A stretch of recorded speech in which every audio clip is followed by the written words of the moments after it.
on, you beautiful people? My name is Vincent. And I'm Sori. Yes, sirree, Robert. Or yes, sirree, Bob.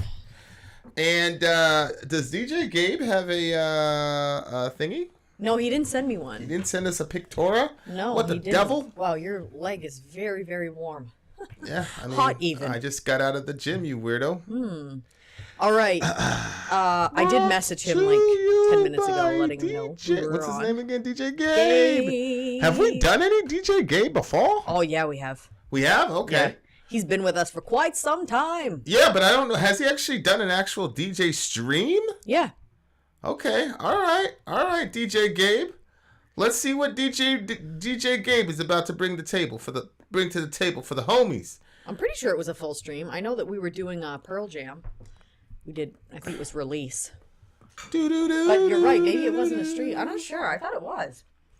Well, we shall see soon enough. Yeah, Gabe will let you know. DJ Gabe will let us know, dear listener. DJ Gabe will let us know. If you, dear listener, would like to be a DJ yourself, the process is pretty simple. 4 songs minimum, no songs maximum, and then we do a stream. We usually say 8-song maximum, but I've never said 8-song maximum. That's what I tell people. I'm we like, did like 4 and 8. 14 songs a couple days ago. I mean, for the price of 7, but shout out to the homie. Let's not talk about that. Let's not to like. Hello, music lovers, indeed. You just unplugged our thingamajiggy. Let us know, by the way, guys, if the audio is clear. You know how we get down with that. Messed up world, indeed. I agree, Zombieholic, but hey, we have metal, we have each other. It can't be that bad. Mm-hmm. It can't be that bad, dear listener. As long as we got metal, as long as we got each other, as long as we got DJs that are coming through, bringing us the goodness, we're going to be in good shape. You heard? You heard, man. That's how I feel about it anyway. I'm not going to let any of these people bring us down. Yeah, we're not going to let them drag us down. We're going to let them bums drag us down. Fuck them. Perk in the house, my brother from another you're mother. Echoing, Vin. Of course I am. I wasn't echoing before you unplugged the thing. Why shouldn't we be echoing? It's not like we bought cheap microphones. Wait. I really don't get it. We spent way too much on these microphones to be having any issues. Sadie on her crackling when it was dying sounded better than our. I said, wow. Much better. Much better. Much better. But, you know, nothing can be done. Oh, Middle Earth, you're at work? Middle Earth is at work. So are we. Glorifying God and enjoying Him forever while listening to some Vin and Sori. Nothing wrong with that. Nothing wrong with that, dear listener. Nothing wrong with that. Kai into his house. 22 if you can hear us sounding good. 22 if you can hear us sounding good. You know we never released that typo negative thing. Did you tell Sailor to make a thumbnail for that or nah? No. Of course. I didn't. We've been asking somebody to clear the Middle America computer so the kids can do that. Oh, wait, that's you. You're the holdup. You're the problem. Who's the holdup? The DJ? You all. I'm not the holdup. Yeah, we need that computer cleared so the kids can just work when they're ready to. That has nothing to do with why our mic isn't working. Oh, the mic? No, I'm talking about the thumbnail. Still in the thumbnail discussion. Oh, is that the situation? Mm-hmm. Is that so? It is so. Is that so?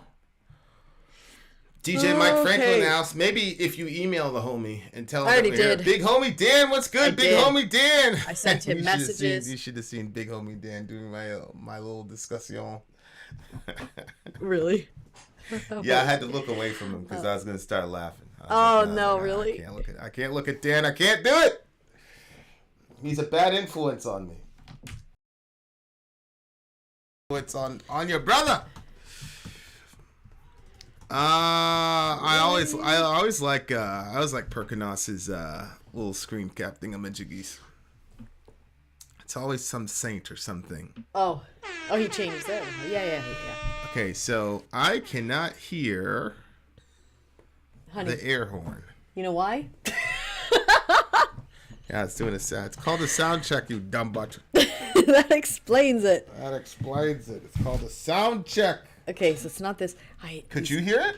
Yeah, but Okay, I mean, I have a cord in my headphones. What the? Yeah. A little bit different. Well, not really.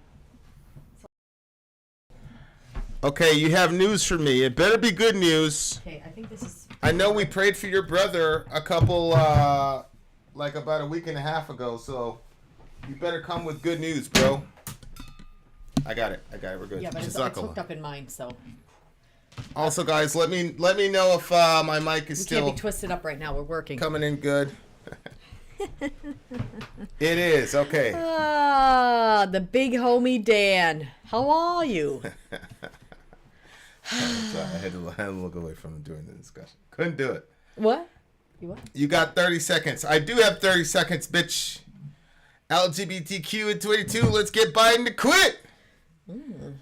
Okay, get him to quit. Hey, did you watch his speech? I did not watch his speech. I was with you yesterday. It was our anniversary. Oh. You really sacrificed, babe. I did. I appreciate that. He said Putin can surround Kiev, but he'll never have the hearts of the Iranian people. No. Shout out to Putin. I mean, Biden, I really don't see much difference between the two. But yeah. Babe. Did you see my message at the B-Boogie Messenger? Not yet. I'll audio call you on Facebook. Anything played yet? No, AT, it did not. We're just starting now. We're just waiting for our DJ to arrive. Did you message him? I did. I messaged him in multiple forums. Okay. He said the earliest he could make it was 7 p.m. and it would be so convenient, like if we had like a business number. I know, like number. A business number. That'd be so great. That'd be like really convenient. Yes, so true. All right, so he's gonna audio call me on the chat. That's DJ Gabe. Anthony, if you don't know, now you know. If you don't know, now you know. Uh-oh. Money. What happened? Money. Oh. Money. Unbelievable. Oh, no. Unbelievable. Hi, how are you? Thank you. Okay, I need chapstick. My lips are broken. Huh? Use my chopstick? Sure, if you have one nearby. That's called your workers' rights, Vin. Actually, speaking of workers' rights, Soraya and I just got off of a thingamajig a meeting for Medicare for All. It's pretty cool. We did. What is going? Can you hear me? Testing 1 2. Testing 1 2. Can you hear me?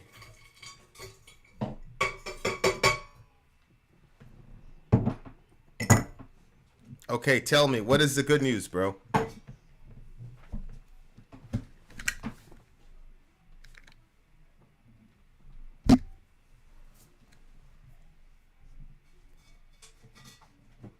What the fudge?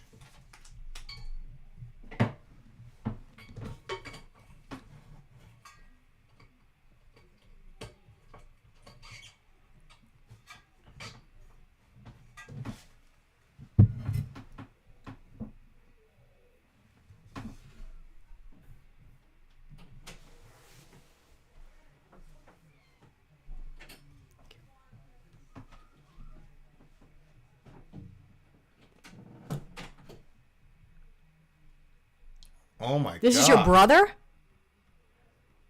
Oh my gosh. But he's okay now?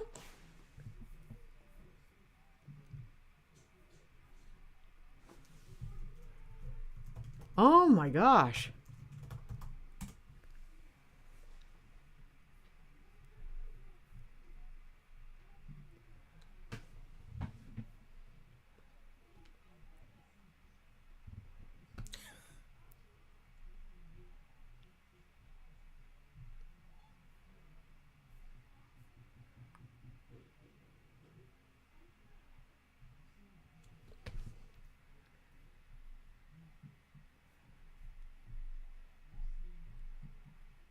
Oh, wow. Wow, that's crazy. Wow.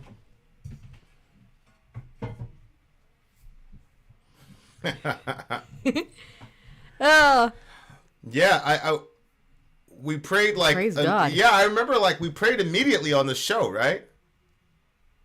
Yeah. I was like, yeah, we'll pray, because we usually pray at the end of the show if there's like a prayer request, but I was like, fuck it. And the Lord was like, no, pray right now, bitch. So I stopped what I was doing. But I'm glad to hear that, man. Wow. Because every time I see you, I'm like, I wanted to know what the deal was with your brother, but at the same time, I was like, yeah, you know what I'm saying? So that's really good. No, you're a good influence. I was trying to keep my game face on doing that other discussion on that other channel, and you were making that shit difficult, bitch. Yeah. All right, buddy. We'll see you back in there. Yeah, and shout out to your bro, man. Yeah. And shout out to Samoa. Gang to Samoa. Holy shit. Wow. All right. Get off my line. Get off my line, bitch. Bye. All right, dear listener, Could we're back. Hear? We're back. Nobody could hear us. That was a private conversation. But we had a villager whose brother, there was a prayer request like last week. His brother had like gotten a heart attack. He just dropped, bang, heart attack. And mowing a lawn. And usually people do prayer requests and stuff. I'm like, yeah, I'll pray afterwards. And I just felt like to pray right there. Dude died for 50 minutes plus. Yeah, I think he said 56. Minutes, 56 minutes, I heard. Had a couple gaps in his memory. So whether or not there's an afterlife is still kind of there. Because maybe he forgot. You know what I'm saying? But, yeah. So we just got the report that dude's brother is healthy. He woke up out of an induced coma, hungry. Some big 6 foot, 200 plus pound Samoan dude had to jump on his sternum and break his ribs and all that shit to get his heart going, but it worked. So the homie's still with us to suffer just like everybody else. Oh. So shout out to the homie. We haven't seen Gabe, huh? Is Wookiee supremacy? Wookiee supremacy. Do you know who our DJ is? Maybe it shouldn't even be DJ Gabe. Maybe you've once again doxed someone. Nobody's gonna dox you with just the name Gabe. Well, it's not like I said first and last name. Jabril Wookiee supremacy. Could be. Well, I mean, he's not responding to me on any of the forums here. Oh, there he is right there. He's the peer. Yay! I'm here, yo. I'm here. All right, guys. Excellent. The moment has arrived. Here is DJ Gabe. DJ Gabe right there. This is a man leading the show tonight. Gabe, if you wanted to change that last song, that's still an option for you. Just send me it to my secret email. Check this out. DJ Gabe is a DJ without peer. No, don't dox me. Without peer. He's a DJ without peer, ladies and gentlemen. DJ Gabe. Did Vin say peer? He said. Vin said peer, as in peer. You idiots. Peer, a DJ without peer. What does that mean? Without friends? You guys are all going to hell. All right. We didn't understand. Look at Ben Webb's new name. Well played, Vin. Ben Webb's new name, sociopath in training. Oh. Ben, we know that's you. Yep. We know you're here, Mr. I'm not supporting the channel anymore because Sori said she was going to vote. I shouldn't even say that. It's a private email between me and the homie. I will check the B-Boogie messenger. Oh, his logo is the fruit. My bad. Okay. All right, you guys. We got a DJ stream ready and waiting for us. Yes. The first song on the list is by the band Breed. But I think we're going to do the commercial first. Yeah. You guys understand that there's a commercial. We're coming right back, bitches. I'm Vin. I'm Sori. If you would like to get your song reviewed, dear listener, there's the Filthy Capitalist option, as Sori says. $125 gets you straight to the head of the line. You don't have to be a part of the alliance. You don't have to be part of the group. Wait a minute. And the biggest thing is you don't have to wait. You hop, skip, and jump right in front of everybody. $125 gets you there. You do that 3 times, and you get mashed down to the $75 rate for perpetuity. Yes! Also, there is a band review option. So if you've got a band and you're trying to get your band some exposure, hit me up at insori@gmail.com, and I'll show you the details about how to pull that off. You can also jump on Patreon, and there is a option on the tiers to be able to get your band reviewed. Obviously, we can't lie to you, so we can't guarantee a positive review. Get what you get. It's just rubbish. Rubbish. Rubbish. That's British for garbage. My favorite is the community option. $1 at the gate gets you in at Patreon. You get to join an alliance. The alliance joins their points together, and that helps determine what songs that we do. The alliances hang out on Discord. Message me on Patreon to get the link. And they do all kinds of other cool things. They do Minecraft, Dungeons and Dragons. Yeah. It's really a community within the community. Anybody can go in the village, facebook.com/Vin and Sori. There's 160,000+ people on the channel. What's cool about the Discord is that it offers a real opportunity for community connection, friendship, that type of thing. And it's on Discord, so if you're not a Facebook person, it's for you. You start off at $1. Right. Plus you get exclusives. Sori and I are working on a song. So the first 15 seconds of that was on Patreon. Also, at $15 tier and above, when we actually debut the video, they're going to be there live with us. There you are, dear listener. Buy our merch. Buy our merch indeed. A child shall lead them. This one. Yeah, wait. Gabe, am I seeing this right? Did you change the whole list? Or am I looking at an old one here? What's the date? Well, this was... That's September 24th, 2021. Okay, so that was... Okay. Okay. You're killing me right now. Oh, boy. You are killing me right now. Okay, so here we go, guys. First song is by the band Breed.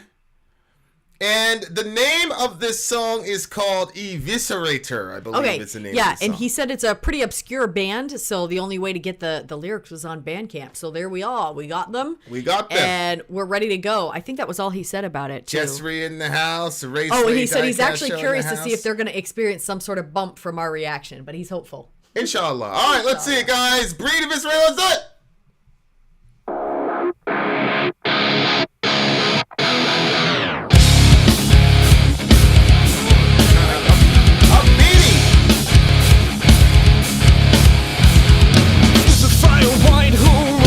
Basilica. On this house about there where I haunt my ass. Monogamist with your higher education. Find your vocation and hold it till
to question why stands corrupt before these altars. Oh,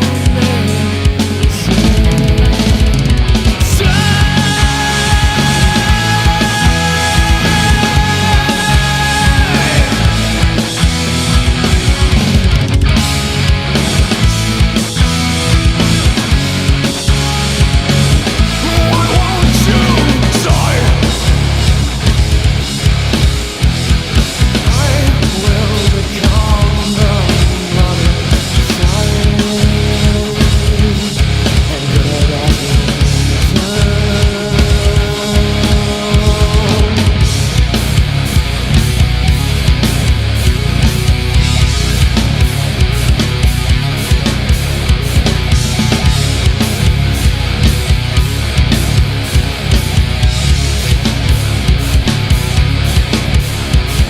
downward spiral comes.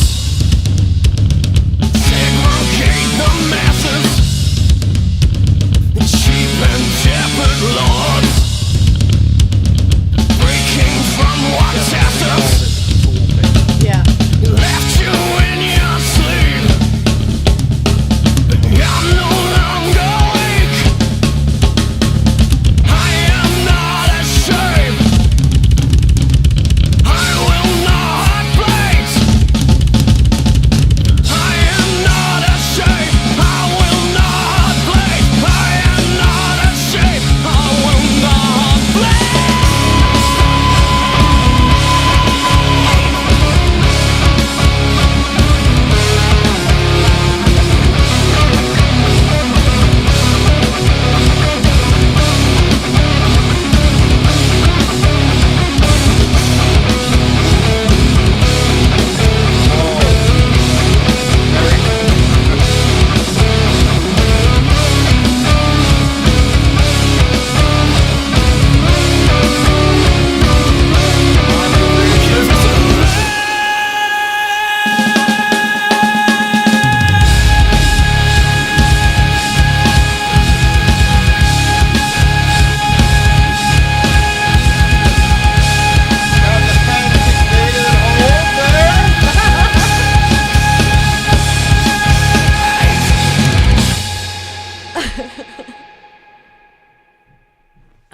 Okay.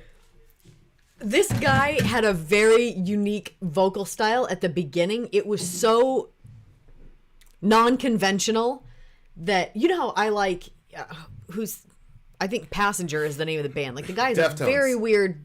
Chino Moreno. No. It's like another song. I've showed it to you Passenger? before. Passenger. I'm your passenger. no. Roll the window. No, babe. I love that one, but that's not the one I'm talking about. Okay. Passenger. Let Her Go. Okay. So this guy, very, very weird voice. I've played it before for you. If I played it, you'd be like, oh yeah. Anyway, he's just got a very odd sounding voice, and I have a thing for odd voices. Yes, so when you do. this You do. one was a little bit, I couldn't like decide if I liked it or if I didn't. It was that odd to me. And then as he kept going, then all of a sudden he was sounding a lot more like Maynard. And I'm like, wait a minute. And then it had like that sort of Tool sound to it. Like kind of that sort of, Oh yeah. that sort of repetitive sound, but it's almost- like a satisfactory It got sound. more Tool-y as the song progressed. Yeah, it Then did. it had the Maynard Then he- like bring it up. "Ah!" with the open Yeah. chord shit, and then the featuring of the bass. Yep. Which is almost like a Tool signature at this point for us. JLB called it "This Feels Toolish." You know,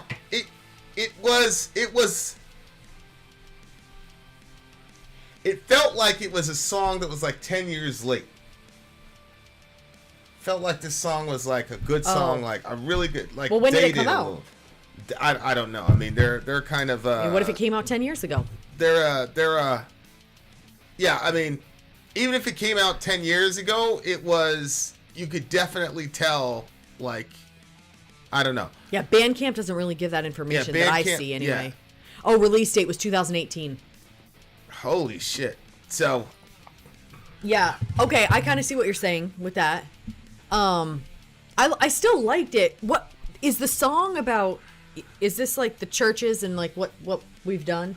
I'm not exactly sure. Like, there are a lot of places where it could go to, but obviously a lot of religious references, particularly when he explicitly calls out Psalm 23, and it seems like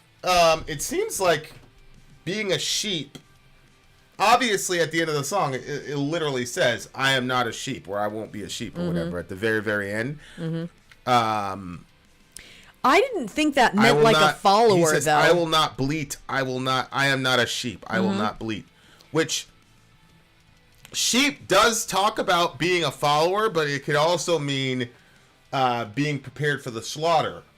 Yes. Which is probably what goes with eviscerate a lot better, because, basically saying, I'm not going to allow myself to get slaughtered.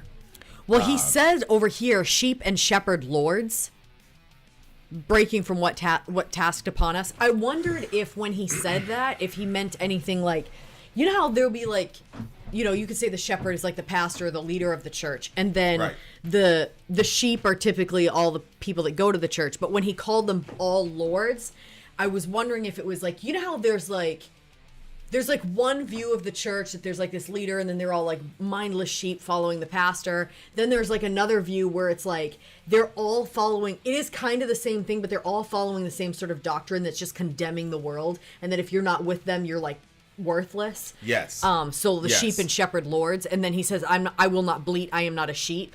So I didn't know if he was saying like, I'm not going to be part of that. Well, he says, I'll become the blood inside and get her back in turn. Her? Yeah, that's like right before it says downward spiral. Yep. Right there. Oh, yeah. I'll become the blood inside and get her back in turn. It seems like he's like aligned himself with this kind of rebellious person. And it's like basically infiltrating this person's mindset to then get them back to... Never mind. What are you doing? I gotta get this thing because I want to sit forward. Okay. Carry on. So, like this person has a quote-unquote rebellious mindset, whatever. Yeah. And it's gonna be his job to get him back in line, basically, is what it looks like. Really? Yeah. Okay. Because, to get her back in turn, basically.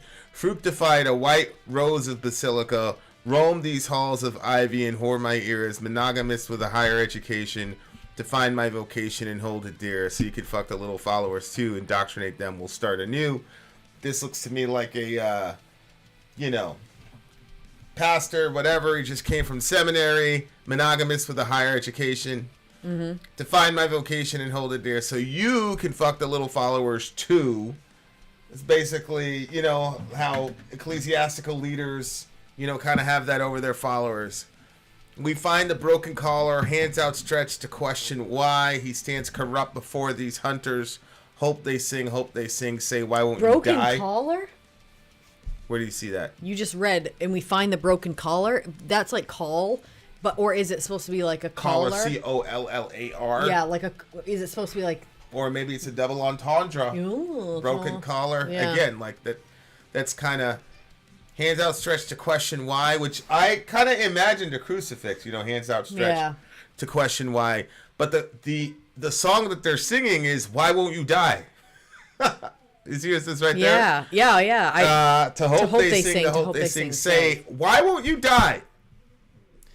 Hemorrhage the hegemony of the hunters, eviscerate the acceptance that calls them blind. But what am I but a sum of my values? Psalm 23, going to eat these lambs. Psalm 23 is the Lord is my shepherd. Here comes the all-stamping censor. You take my body, I'll martyr in time.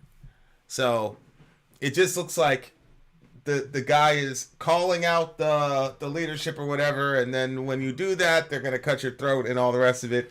But I think he's siding with this other person, and that's going to put them in a bad situation with the congregation, because notice it says the hegemony of the hunters. So they're all kind of come together. They're all in agreement that this person is bad and we need to go after him. And he's saying, I'm not going to do that. And, that kind of happens. And it's funny. You will be crucified. I've been in situations where I've been in situations where people are like, you need to get that girl in line. They'll come to me. Some girl was misbehaving in the church or whatever from their vantage point. I mean, she's a child. I'm trying to talk about it the way that they would talk about it, and like that's what they do. Like they would come to me and they'd be like, "Hey, you need to get her in line." You know what I'm saying? And it wasn't like. It wasn't like it was someone in your household. It wasn't anybody in my house. I mean, it'd be bad enough. Yeah. You know what I'm saying? Like, it wasn't even a family member. It was just like, like what? That's what, there was this church that we were like semi-connected with when I was growing up. We didn't go to the church, but they were like that. They would call the husbands in and they would have meetings and they would be like, you need to get your wife in line. Yeah, but that church was weird, bro. Like, they were saying some really weird. crazy... I mean, I'm not going to get, like... If you didn't pay your tithes, which is basically, like, the Bible talks about, you know, giving money to the church, so then the church is basically able to help other people with it, basically. But that's the Old Testament. In the New Testament, it's not even said how much you should give. It's just that people should give from their hearts. You're supposed to give from your heart because God loves a cheerful giver. They weren't encouraging that because I think they were afraid people wouldn't give. So if you didn't give your tithe, which really had risky. To be 10%, yeah, it really is. We went to a church one time and the guy never, ever, ever spoke about money. I thought he was wrong for that, though. I thought he should have talked about it. Not once.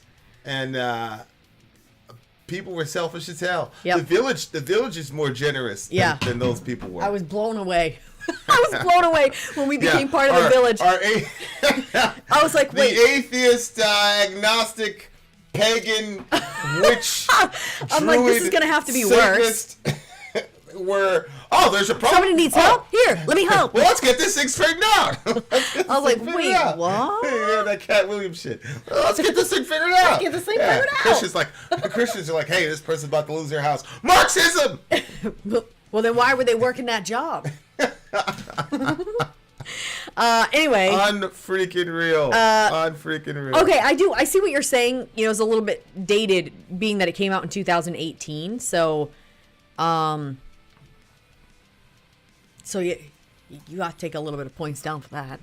But I still enjoyed the song. I enjoyed his vocal style. Do you have a thumbnail for this thing? And we'll make one right after we finish this review. Just use an old one. Okay. Yeah, man. Yeah. The tool. I don't know. The Go ahead. Give your rating. So, I mean, 7.9. Okay, this is a 6.7 for me. 6.7 for me. Vocally, the guy is really good. Mm-hmm. Like, you got to have talent to do it that way. I just think that it was so Tool adjacent that, like, I would have liked to hear more of what they can do. You know, his vocal style was really different at the beginning. Yeah, but as the song progressed, then it was just it became kind of like hyper Tool-y, which is okay to a degree, I think.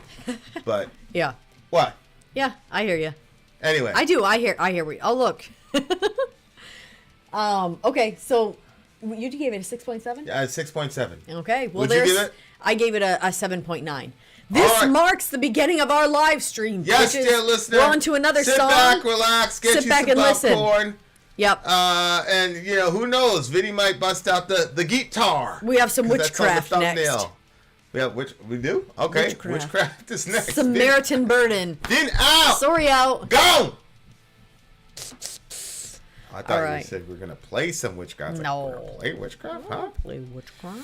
What's the opinion of Christianism on Sumerian religion? A lot of things related from Sumer and the Genesis in the Bible seems to take a lot from Sumerian mythology. Well, that's what I would expect if the Bible's an ancient Near Eastern document and the situations in the Bible were true. I would expect that not only Sumerian, but Babylonian, Gilgamesh, Akkadian, etc., etc., etc. I would expect there to be a lot of similarities and stark differences. between that religion and the true one. If there was one true story, and then all of humanity strayed from that story, then I would assume that you would have a lot of similarity points and then a lot of and then significant differentials, which is exactly what you see. So my contention is that that's exactly what I would expect to happen. So that's how I look at that. Okay, Amy Lee Forever gives it a solid 7.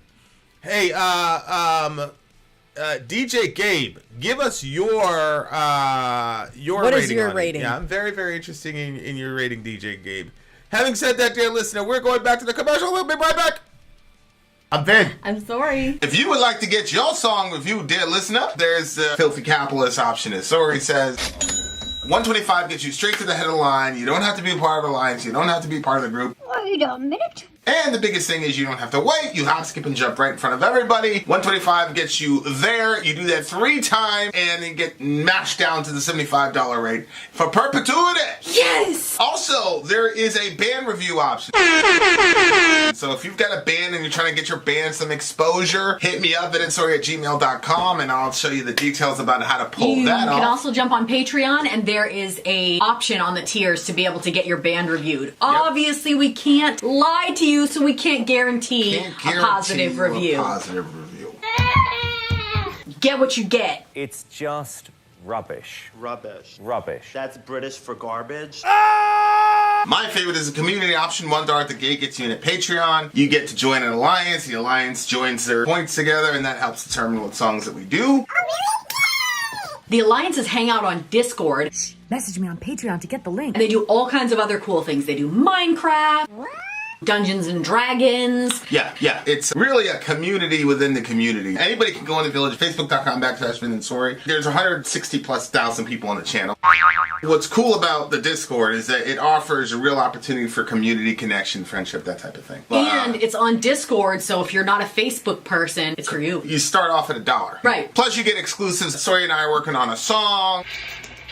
So the first 15 seconds of that was on Patreon. Also, at $15 tier and above, when we actually debut the video, they're going to be there live with us. There you are, dear listener. Buy our merch.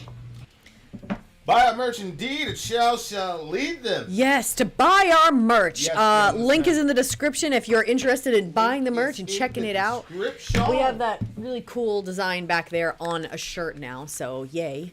We're doing a DJ stream, you guys. DJ Gabe is in the house. DJ Gabe in the mountain house. Yes, sir. He was very kind at my my stupidity in the planning a stream yesterday on our anniversary. Felt like a real loser. Who does this? Yeah, usually it's men that do stuff like that, and here I was. All right. Yeah. But that you know what? shows you how highly she values our relationship, dear listener. Well, we technically have 2 anniversaries. Also true. Anyway. Also true. Well played, Sori. Well played. Okay, so next up on our list, you guys, we're doing a band by the name of Witchcraft. Yes, we are Christians.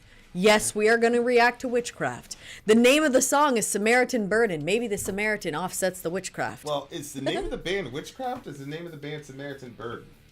Well, you know what? He does really good. Band is named Witchcraft. Song is Samaritan Burden. As I said. He said, note, I can't solve this riddle. Okay. There's a riddle? I don't know. We shall soon find out. Now I'm extremely interested because once I hear that there's a riddle and someone can't figure I feel out, like there's a challenge. Hold on, let me make sure these lyrics. Do you have the lyrics up yet? If you just, he's got the link to the lyrics and everything. He gave us the hook. Okay, he gave us the hook up. All right, guys, here we go. Witchcraft, Samaritan Burden, and let's do it.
duty by all means. How to survive. This day means so much. I paid my debts to you.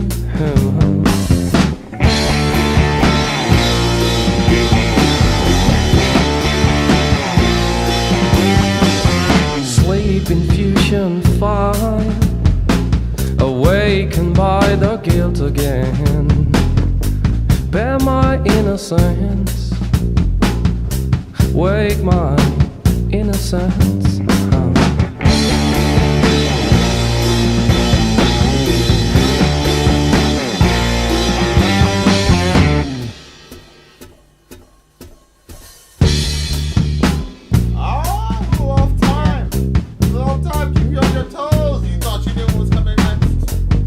Actually, I felt it. So.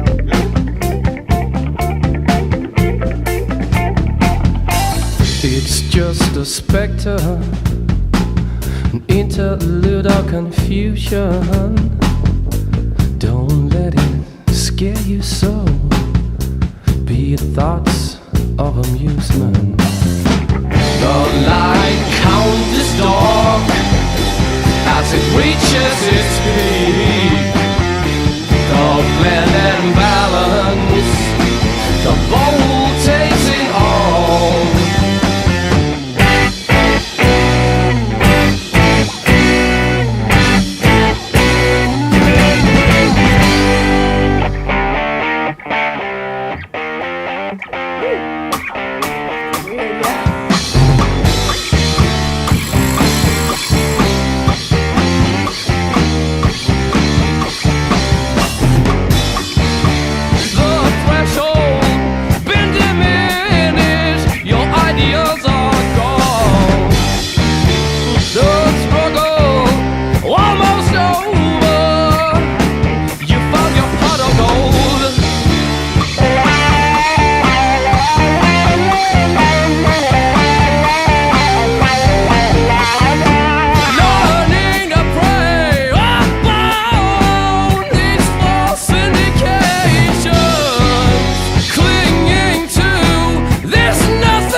The answer lies within.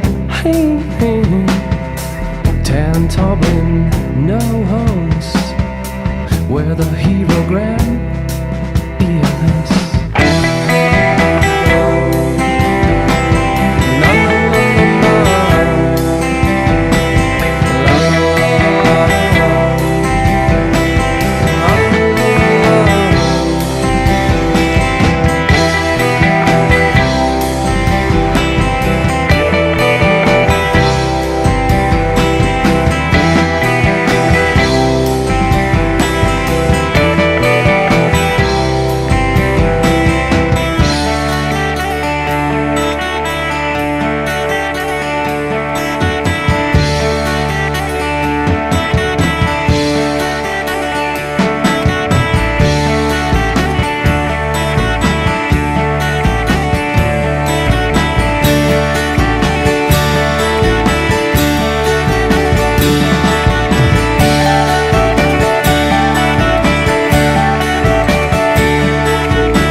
this song was the complete inversion of the previous song.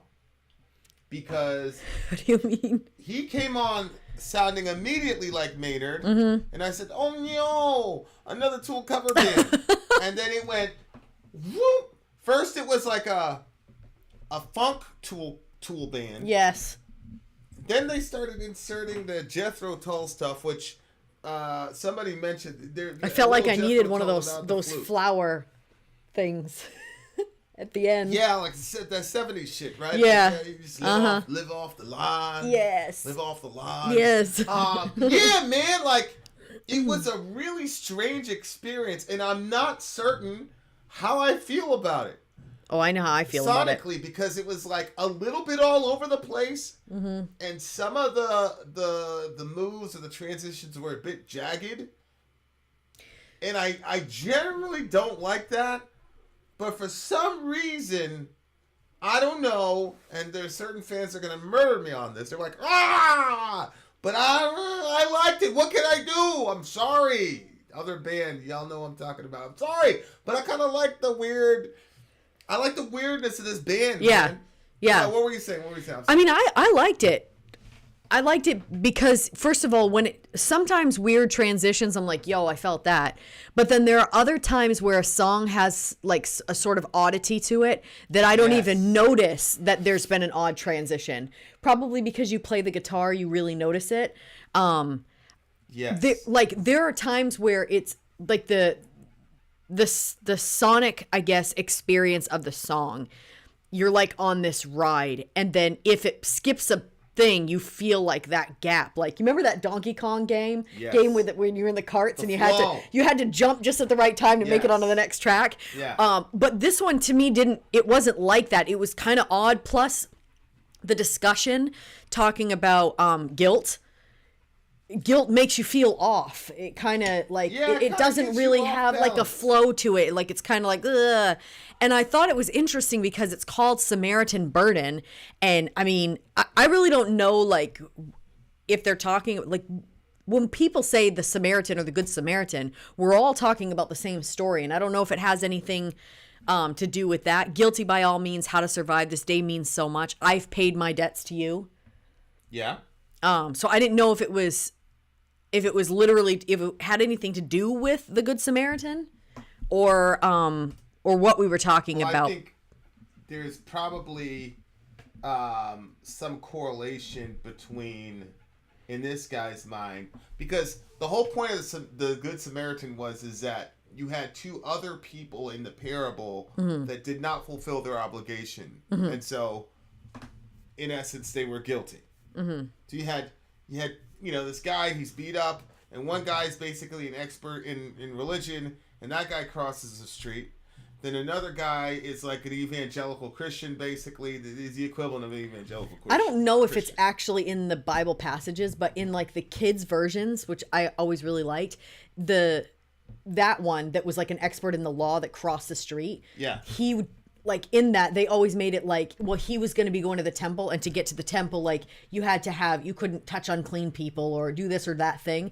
And so he made a religious reason for why he left that guy in the ditch, which I thought was really good, because a lot of times people will do that. Which, I mean, religious people will always find some way to to violate the greatest commandment. They'll always use the commandments to violate. They'll always use the lesser commandments to violate the greater commandment. So the other guy was like an evangelical Christian, basically. He's like, I'm out of here. And then the bad guy, which in modern days will be LGBT or a Muslim or an atheist or whatever. That's the guy that helps out the guy that's in trouble. And so the point is that there's guilt on the other two guys. You're supposed to look at the other two guys and go, oh, those guys suck. And that's why Jesus ends up getting crucified, because the people that they usually put guilt on, he makes the hero. Yeah. And the people that they thought were the heroes were the guilty ones. Well, the road was really dangerous, where where they would have to travel. Yeah, and 100%. so the guy that had gotten injured was robbed and beaten on that road. Right. And so nobody really wanted to put their safety on the line to help this guy. And secondly, what are you going to do when you help him? You're going to bandage him up with your stuff. You're going to bring him like what the Samaritan Marxism. did was absolutely insane. Like he took Marxism. his money and he put it to taking Marxism. care of the guy. Babe. You like saying it, don't you? Because of how people feel about it. I don't like saying it. You just said it like 18 times. I don't like saying it. He's Marxist. That's what we've been He's hearing. Marxist. Every time you say you're supposed to help somebody, Yep. they call you a Marxist. So I just wanted the Christians to understand that That's we're talking that's about what's happening there. we're talking about a dangerous He put his own money. dangerous brown guy who's out here pay? telling people Marxist shit. We gotta kill that guy. Go Yep. ahead. He takes his own money and he puts it to help the problem. His own money. That's for all you Christians. The interesting thing is, it was, the one, like you just said, the LGBT, whatever, like all the different groups of people that you just listed. The bad people. And, you know. The bad people. Yeah, I mean, if I was busted up on the side of the road and they said, there's two people that are coming past you. One is a very religious person in a choir robe, and the other one is tattooed, smoking. I'm gonna say the tattooed person, they're gonna help me. The tattooed guy would hook you up. They're gonna help. Well, make it a tattooed girl. I said person. I don't want. Make it a tattooed girl. I made it gender neutral. Yeah. It might be overcome. Anyway, Maybe we all went to see Allah after that. Yeah. yeah. But he's dead though. Yeah. Yeah, but they killed him though. They killed him. though. Yeah. So anyway, I think we went too way long at that point, but the point is, guilty by all means. How to survive this day means so much. I've paid my debts to you.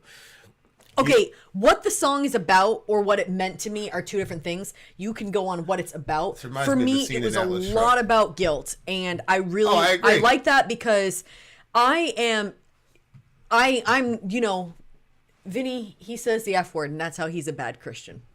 For me, I'm a bad Christian because I live in my guilt. I feel guilty about everything. You love it. I like wake up and feel like these horrible feelings, and I'll be like, what reason is there to feel like this? And I'll find a reason to feel bad for it. Like everything has to have a reason. There's always a guilty feeling, blah, blah, blah. And so like when he says sleep infusion file, awakened by the guilt again, because that's what happens. I'll wake up and I'll have like this really bad feeling, and I'll be like, it feels like guilt. And then I have to, like I said, find a reason. I've been like that ever since I was like friggin' probably 2 years old. Yeah, that says that for a very, very long time. Bear my innocence, wake my innocence. And I liked that because it was what he was trying to say. I'm not completely sure, but like bearing my innocence and wake my innocence, it was almost like wake it. Like for me, like I know that I'm not an innocent person, but I'm a Christian. And so my belief system says that because of what Jesus did, then I can be declared accounted as innocent. Yeah, accounted as innocent. So because of that, like I want to be able to walk. Vinny walks around like that all the time. Like he'll do something and then he'll be like, oh, I'm sorry, I shouldn't have done that. And then he goes on about his day as though he didn't do it. And I'm like, I want to live like that. I don't want to have to feel guilt all the time for everything for like 18,000 days. And you become a very miserable person when you're consumed by your guilt. So I want to be a good Christian and walk in the forgiveness I've been given. So when he said that part, I could relate with that. And I could relate with the way that the song sounded. But go ahead. What? What were you going to say about the song? And I feel like I've solved the riddle at the end. Okay. Yeah, I would like to hear your solution to the riddle.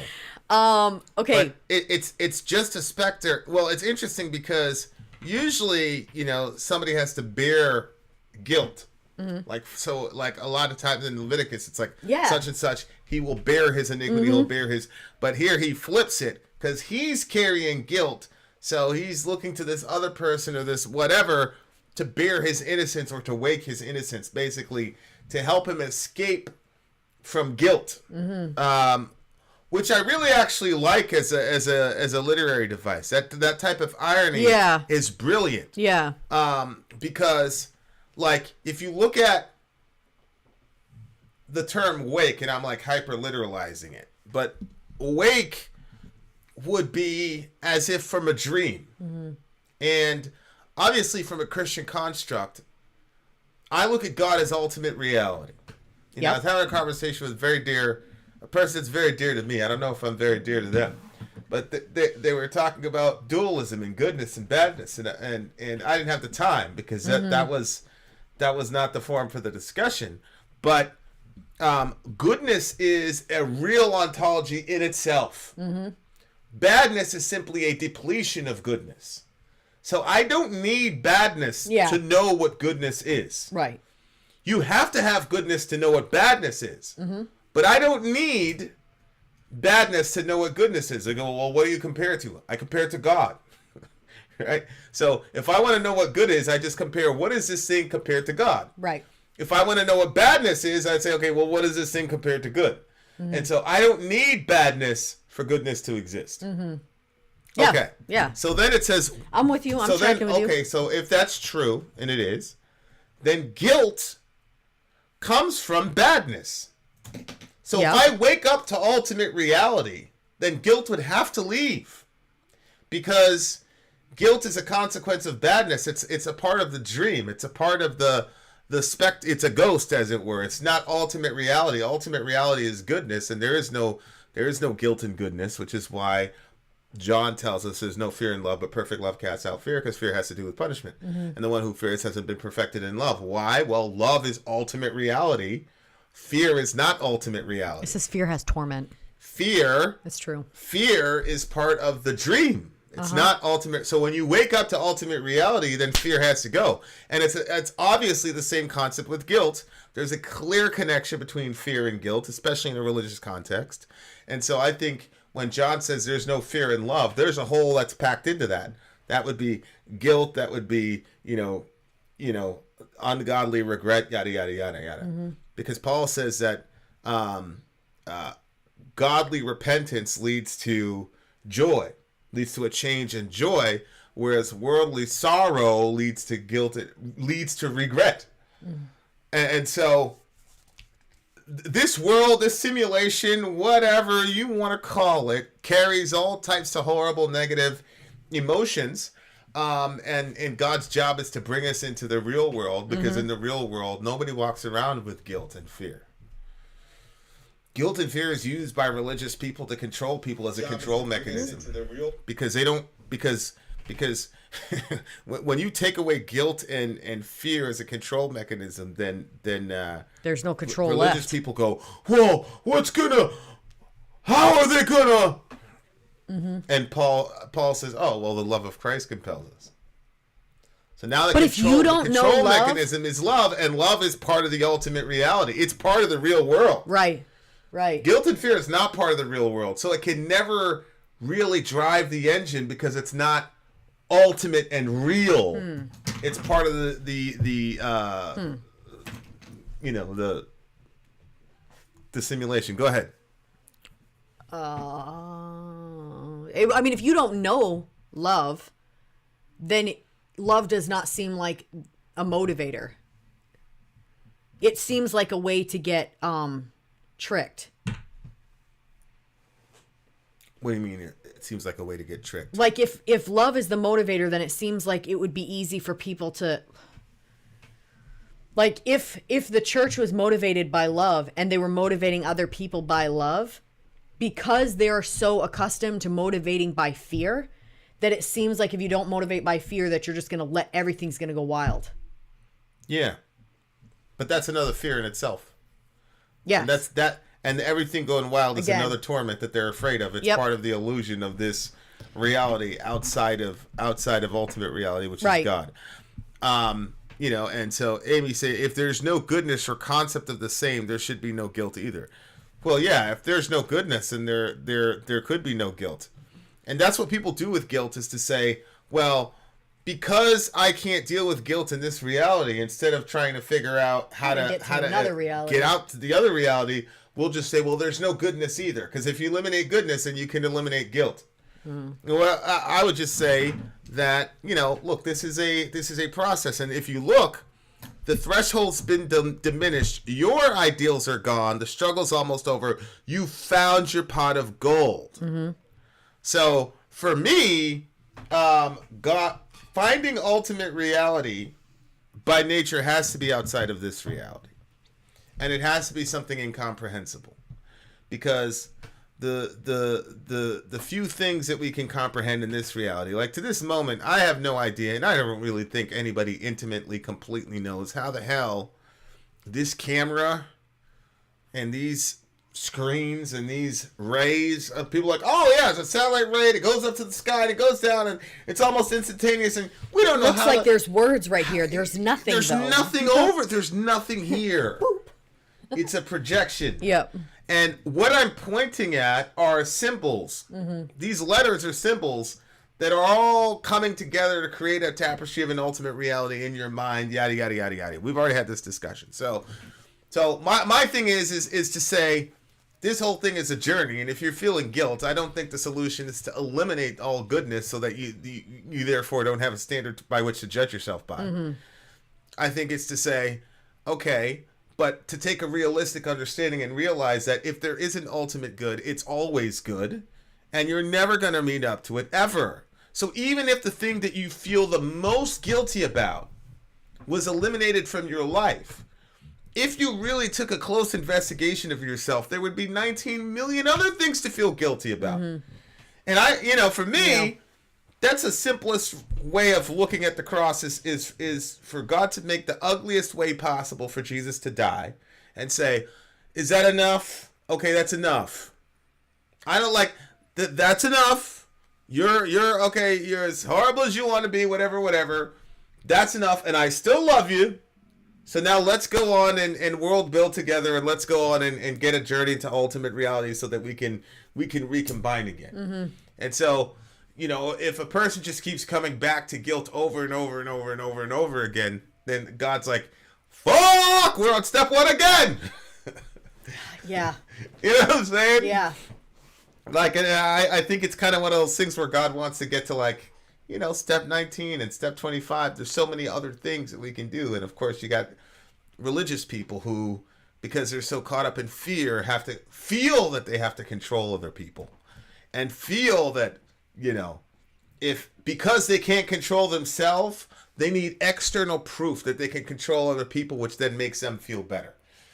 So you think so? Oh yeah, I mean, that's why Jesus told the Pharisees, he says, you guys have all this religious bullshit, and he says, inside you're full of immorality and all types of other shit. Mm-hmm.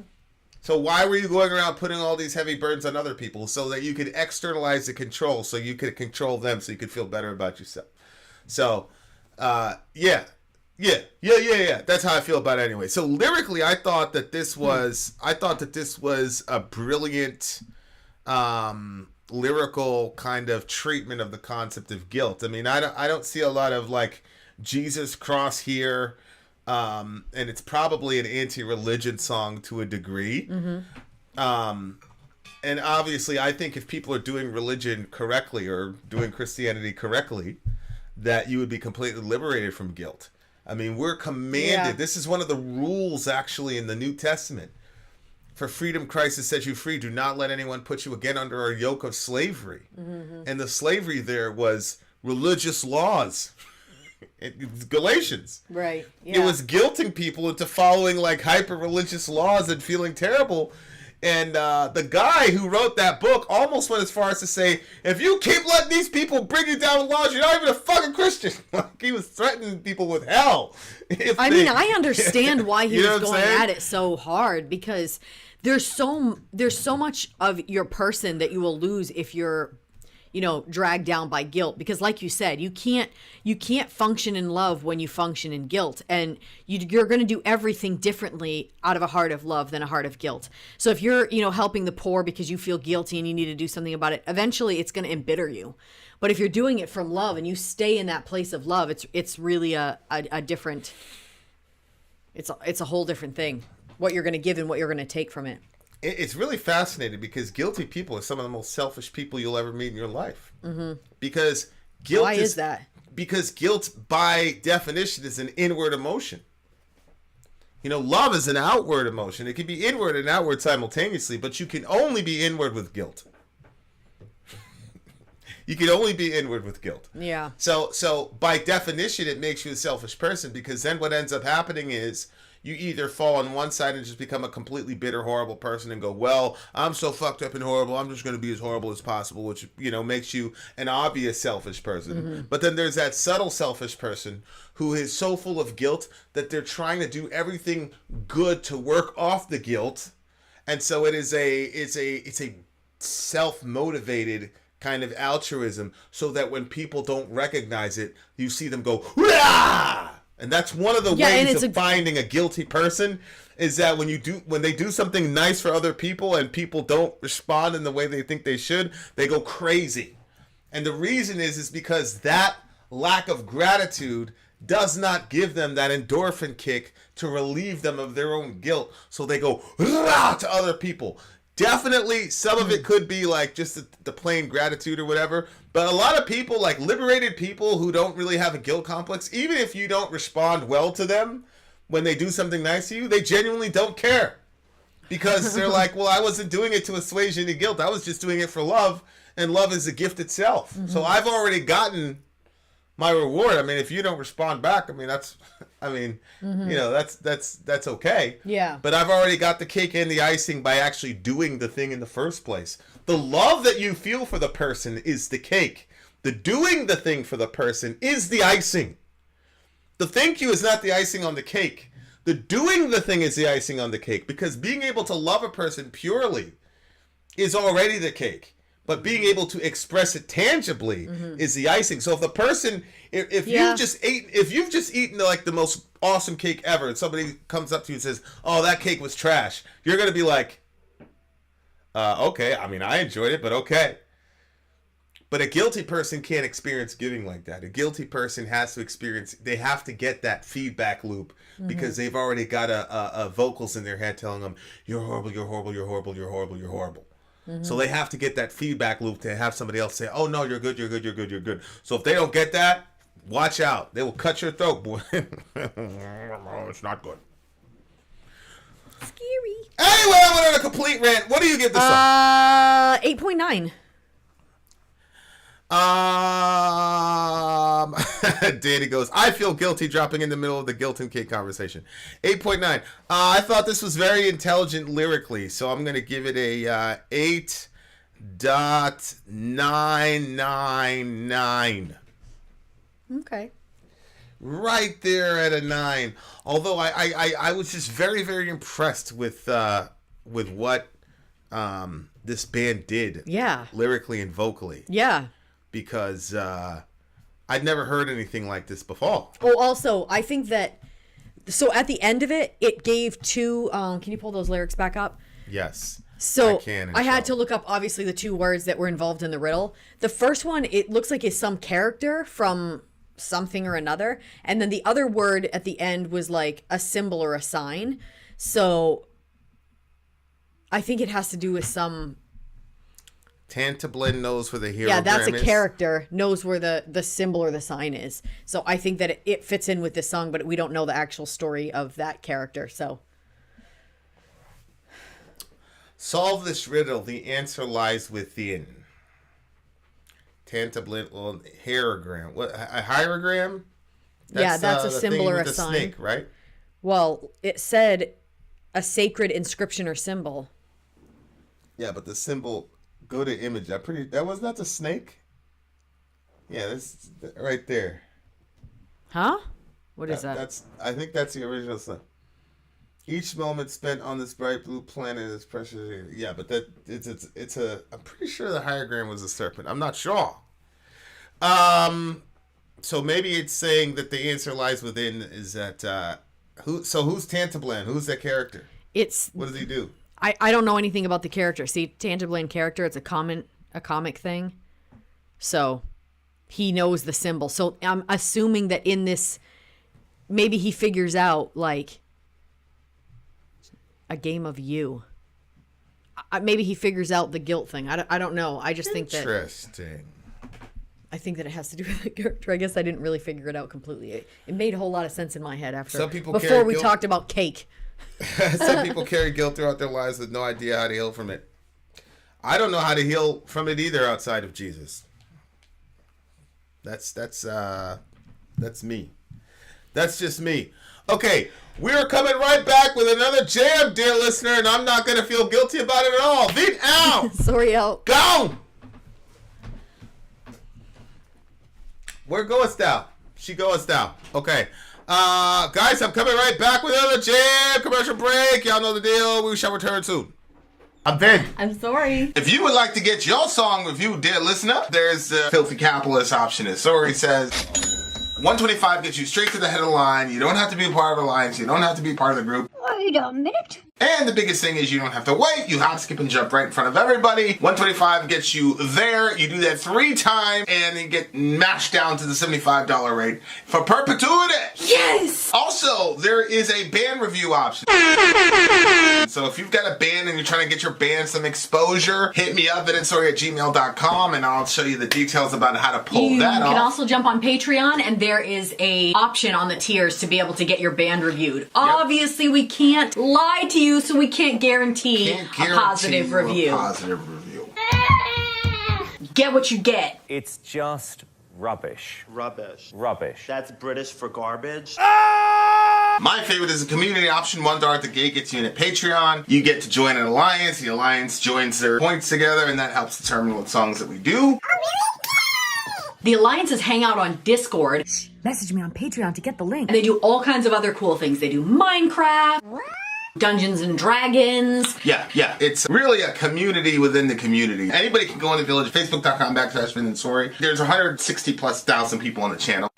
What's cool about the Discord is that it offers a real opportunity for community connection, friendship, that type of thing. And it's on Discord, so if you're not a Facebook person, it's for you. You start off at $1. Right. Plus you get exclusives. Sori and I are working on a song. So the first 15 seconds of that was on Patreon. Also, at $15 tier and above, when we actually debut the video, they're going to be there live with us. There you are, dear listener. Buy our merch. Buy our merch indeed. Child shall lead them. Emma Ruth Rundle is next. Emma Ruth Rundle, my buddy Adam, you're a little bit late, but that's okay. Although we had an interesting discussion on guilt, which is probably one of our deeper discussions on guilt, I would say. Yeah, it's gonna be one I'm gonna re-listen to. Okay. So the name of this song is called Protection. So let's get into it. That is interesting. Yeah. Emma Ruth Rundle-Protection. Okay. Where? There it is. You downloaded these out of order, I see. The whole thing was disastrous for me. Okay. Emma Ruth Rundle is universally liked in the Village Alliances. Oh. Okay, let's check it out. Back to back. Let's do it. What's the timestamp? Timestamp, I'll tell you in a second. Protection, let's do it.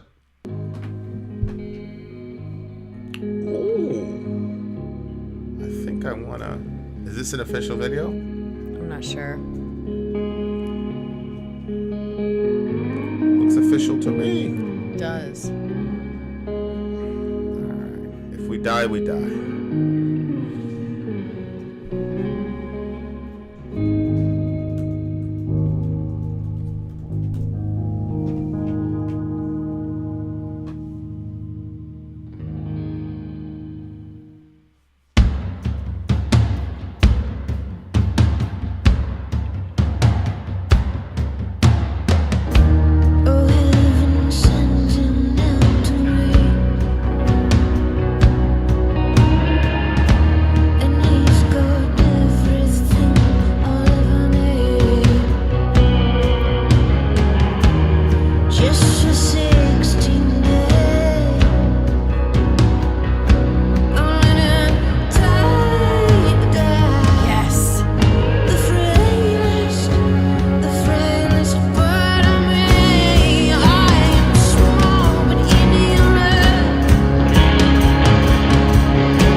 Well, that's deep.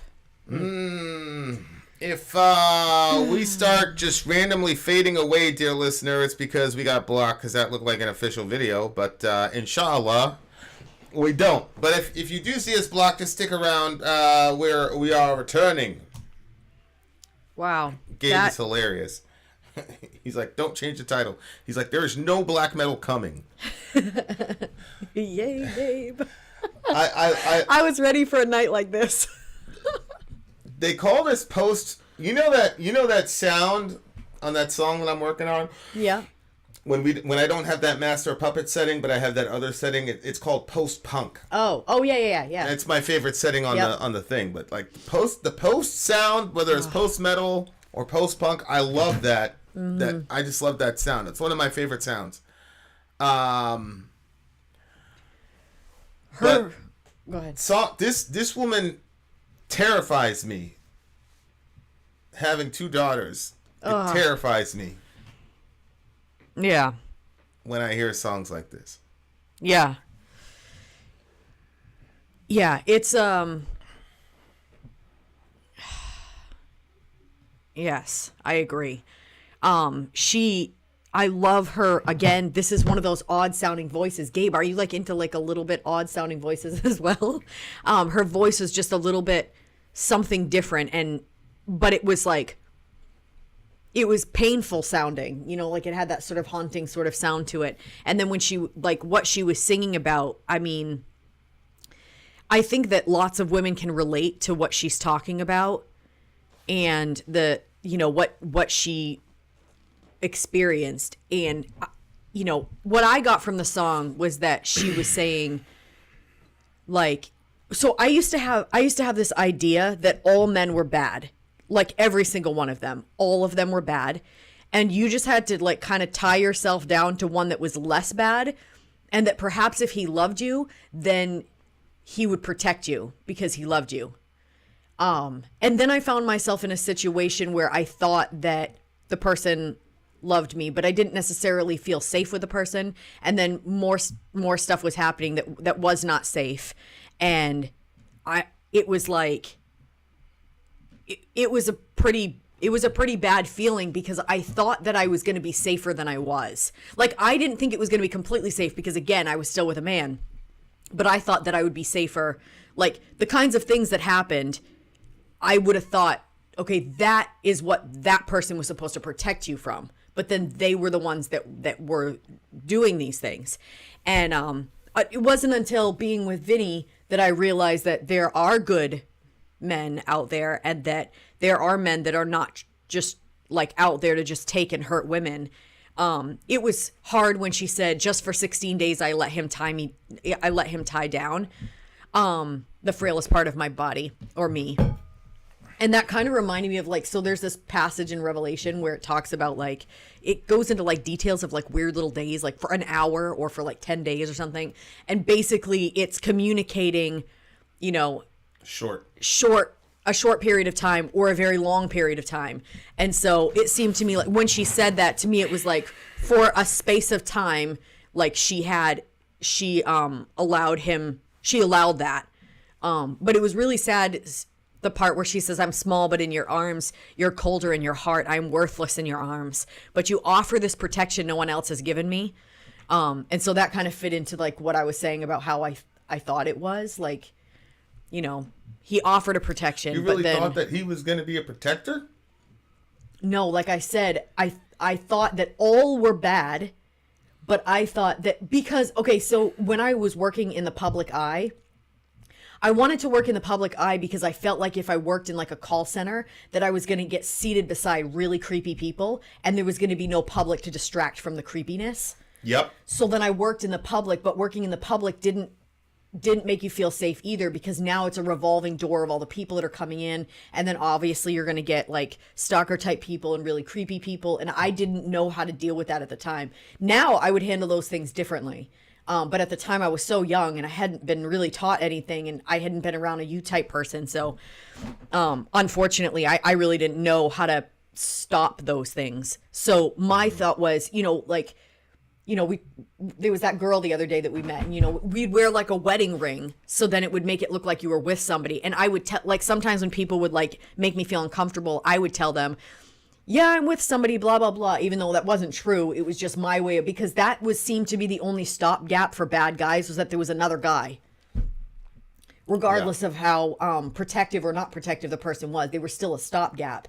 So it seemed to me that men didn't respect women. They only respected other men. And so that's the only thing that stopped. And I still basically kind of think that, like, there's a totally different energy when you're not around and when you are around. So there's times where I'm someplace and you're not there yet. Like, maybe you're parking the car and I'm somewhere, and the energy of like what I feel in the room is one way. And then when you walk in, it's like it slates it really fast. And obviously, like, I like that you're that stopgap. I wish that you didn't have to be that stopgap. I wish that men could respect women just for being people made in the image and likeness of God. Like, when people can actually walk in that, things are going to be really different. But until then, like, it is the case that but it's really sad and really terrifying when the person that should be the stopgap is actually the person that becomes like the point of terror, or like the person that's hurting you, because it's like, okay, now I've tied myself down to this person and I don't feel safe with this person, but I live with this person. And, I wasn't in a situation where I felt always unsafe, but there were times. And then, once certain events happened, it was like, it was hard to feel regular after that. I never felt regular after certain things happened. You're always kind of watching, and you're different. You're different. And, so, yeah. So, and hearing her like say it, like at the beginning of the music video, like, I think it's actually one of the band members, I don't know.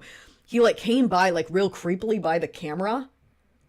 And I was like, really? I was like, what is with that look, man? And then she went into this like song, and I was like, wow, like, I don't know. It's Where's the creepy guy? Oh, let me see. It's tough. It's right before she comes on the stage. Right before you see her on the stage with the guitar. I didn't see this part. Oh, I guess my thing was not yet.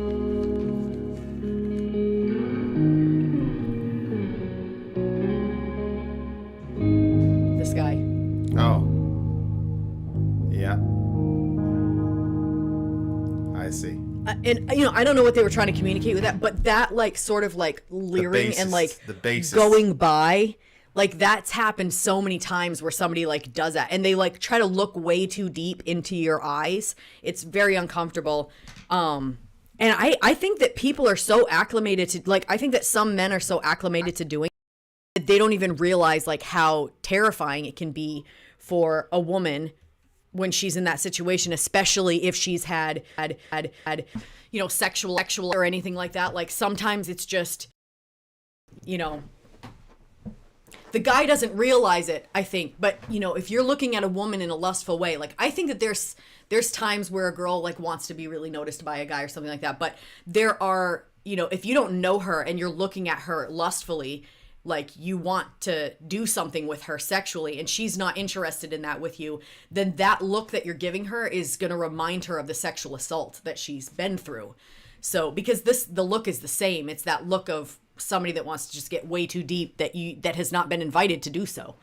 So, yeah, it's hard to hear other women talking about it, because like my own experiences, like it was my experience. And so it's my pain alone, but like to see other women talking about it, it's really hard, because it's like, that girl went through that by herself, and like just to see like a lot of my sisters go through stuff like that, it's hard, and everybody has to walk with their head up still, and you don't there's so many women that have suffered different things, and they put their head up and they go out and they do their job, and they're scared when they walk out to their car, because they don't know if they're going to be safe going out to their car this time. They're, putting their keys in certain places so that way they can protect themselves if there's something. There's constant, security measures that you have to take after you've been through something, or even before.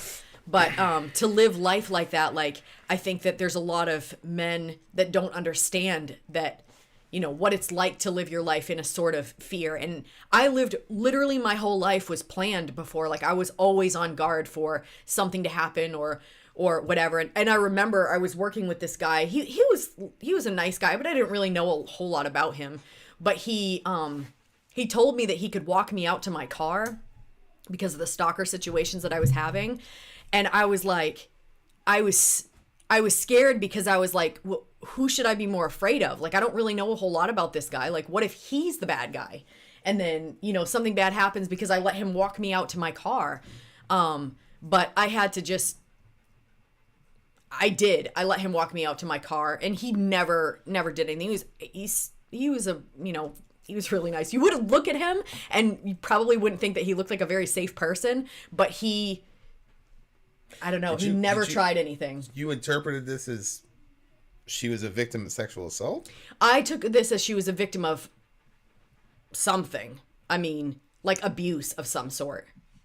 What did you get from it? You didn't get that there was abuse? Well, I initially did.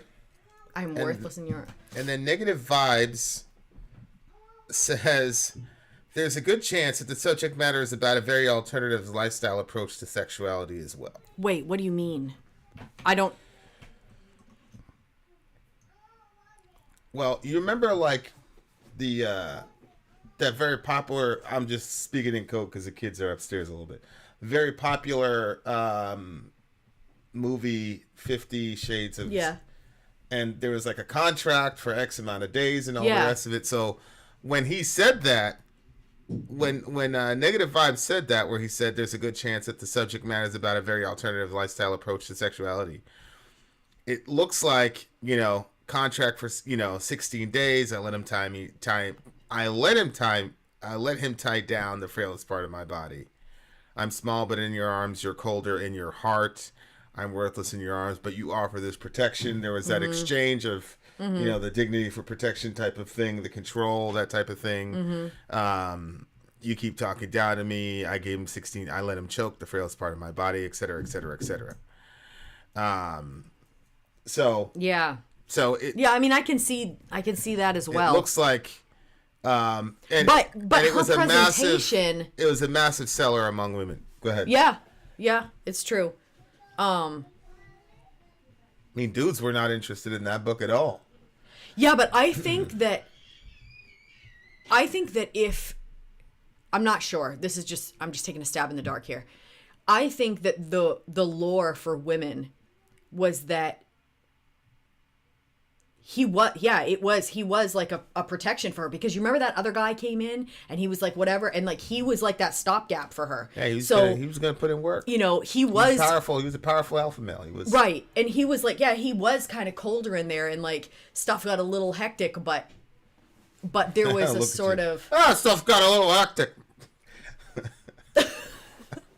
There's only like two things out of it that I remember, and I'm like, oh my gosh. Anyway, who knows, Amy? Well, I'm not gonna say anyway because I don't know. Maybe that's no. What I'm saying anyway because of where my mind just went, Vinny. Don't involve me in these, because the comment section is about to blow up. But like, of course, that leads to a bunch of other questions.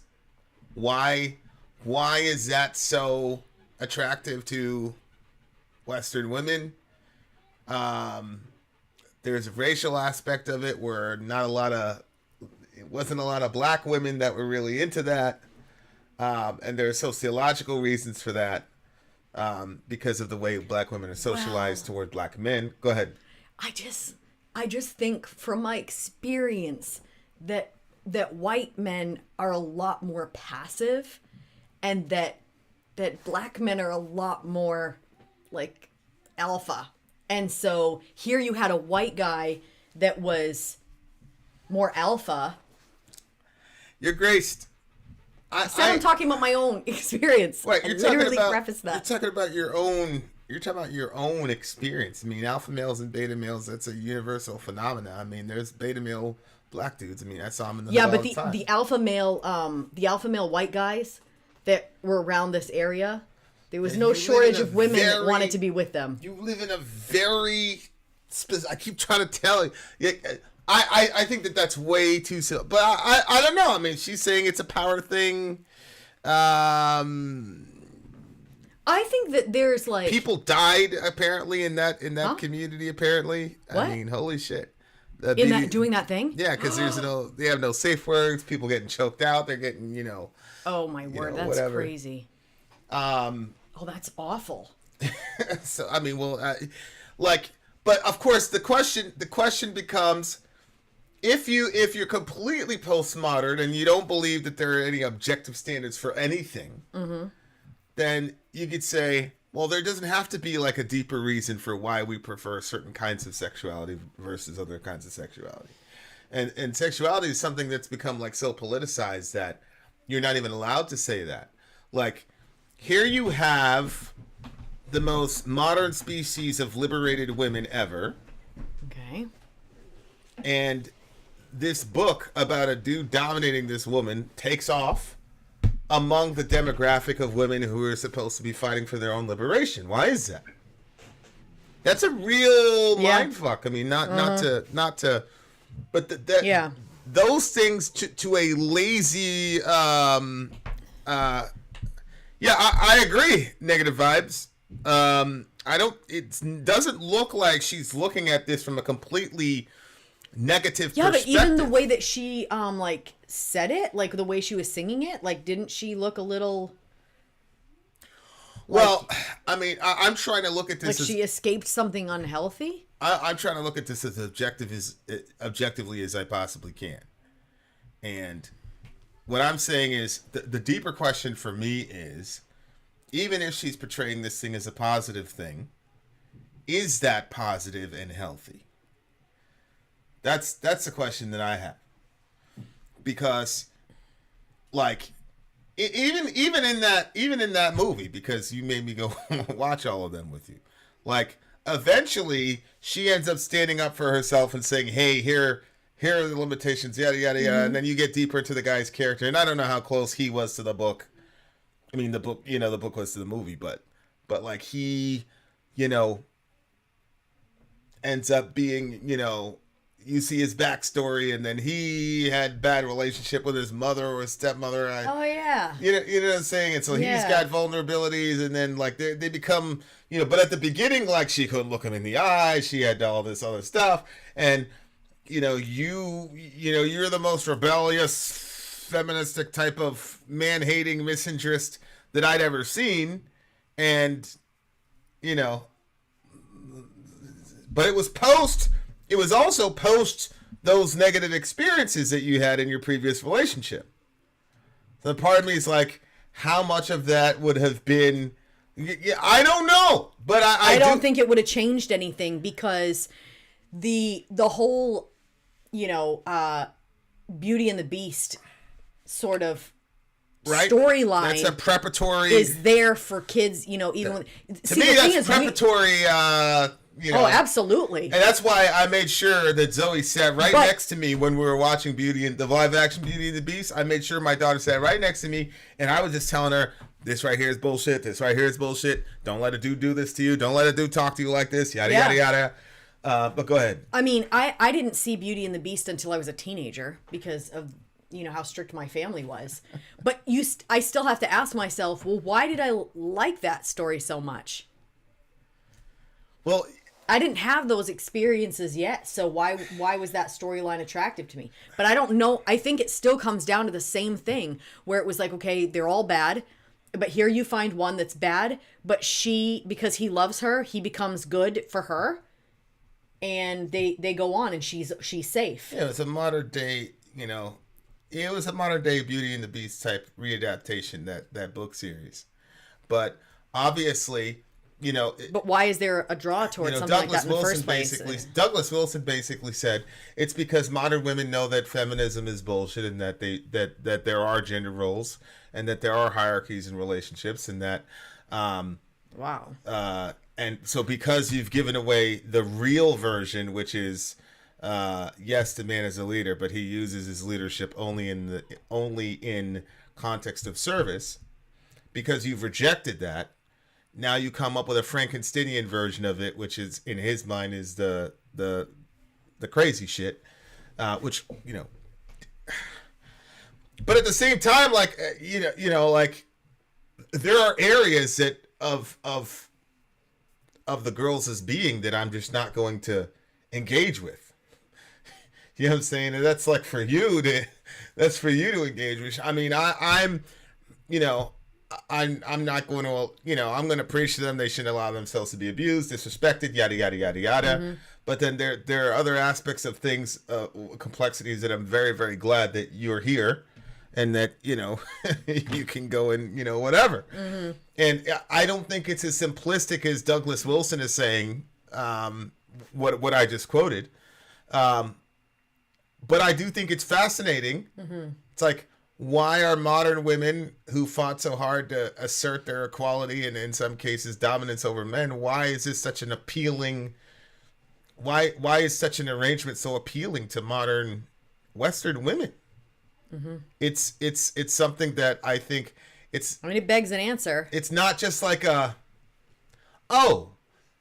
know, this is interesting. Like, you know, hey, some people like mustard, some people like ketchup. I don't think it's that simple.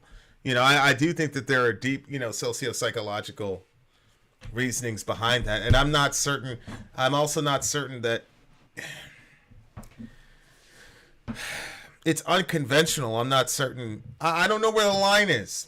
You know what I'm saying? Because I don't know that world. You know, like Amy's telling me that people end up dying over that shit. Like, obviously that's, you know, my favorite guy, Kwai Chang Caine from Kung Fu: The Legend Continues, David Carradine.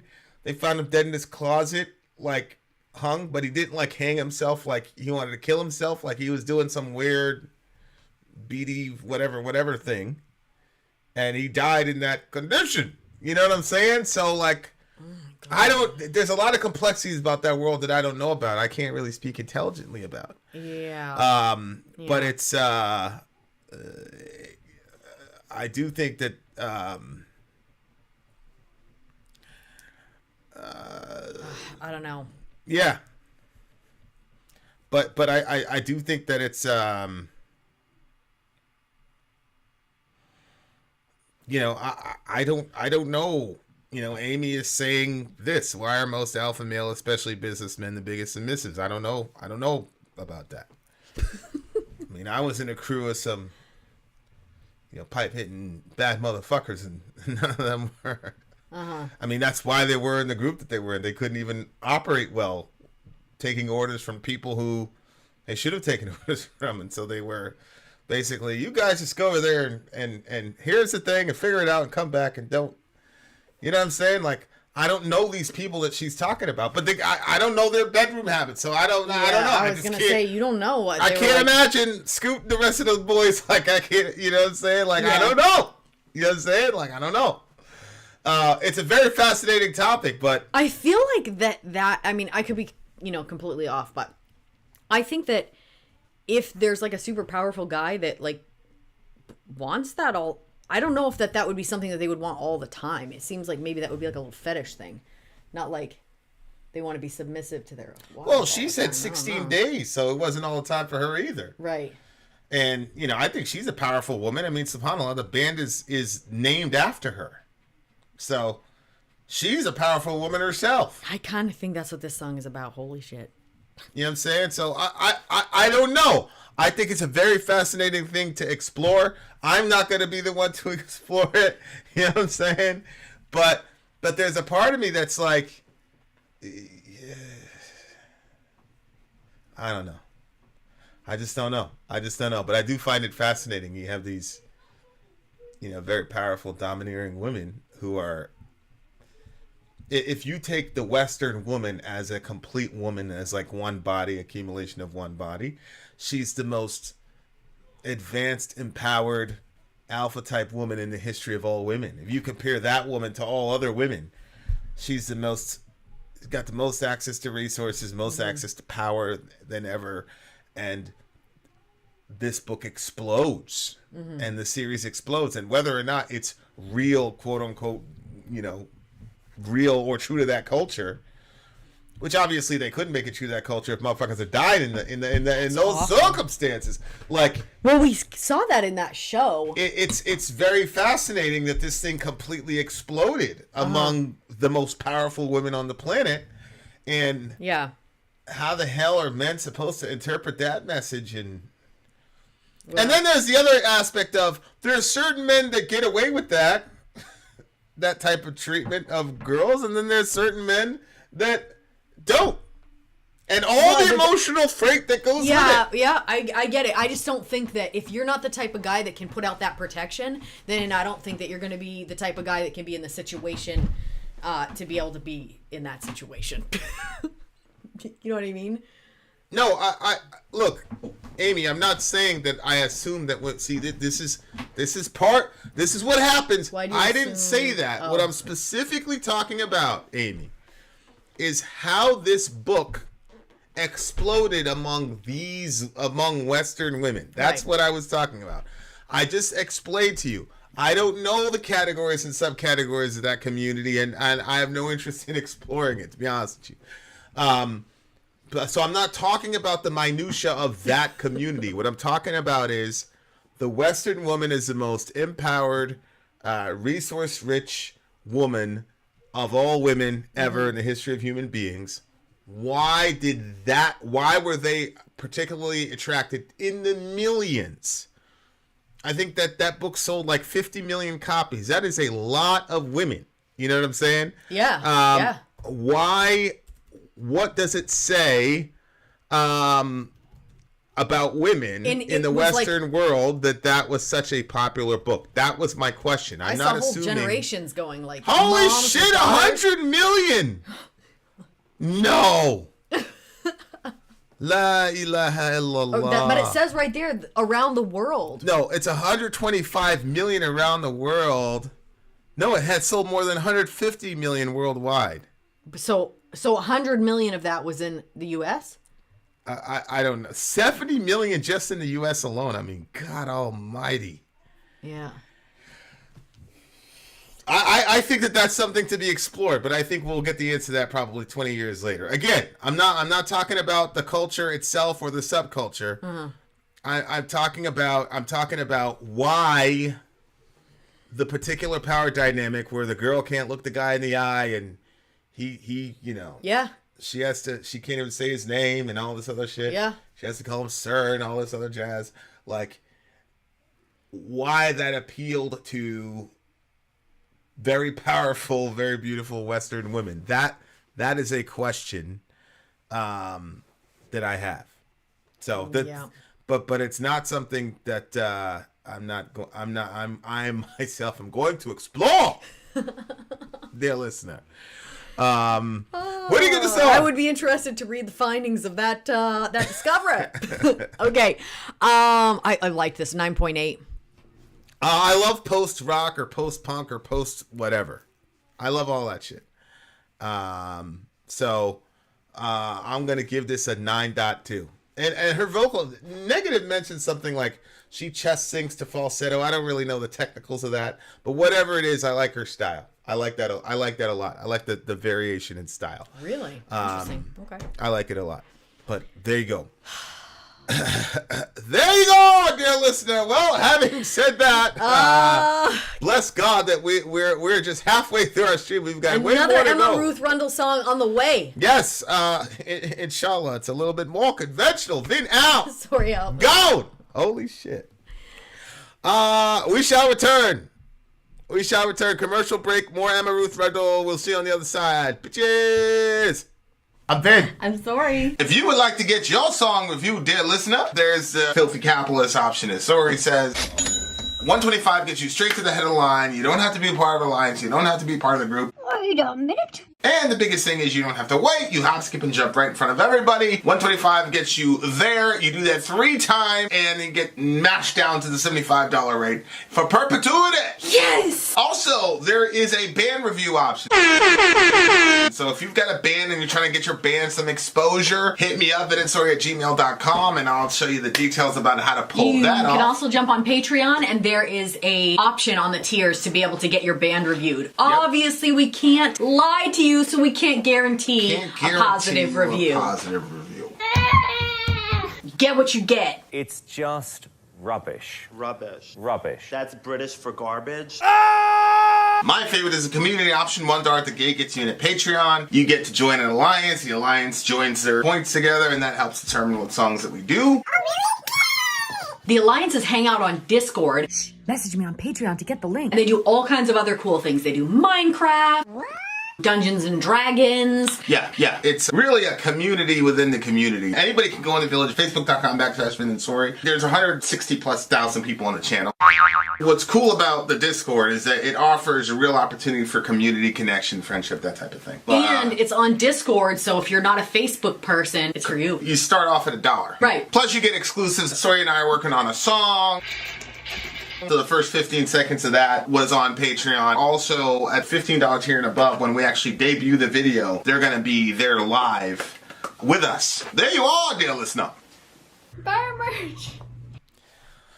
All right, dear listener, we have returned. Yep, this is Vin. I'm Sori. We are in the middle of a DJ stream for the big homie Gabe.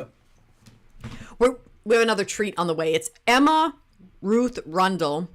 And this one is called Thou-Magickal Cost. Are you sure? We just did an Emma Ruth Rundle song. Are you sure? Yeah.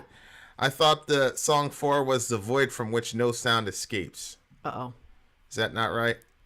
That's song 5. Oh, okay. Emma Ruth Rundle is next. Okay. All right.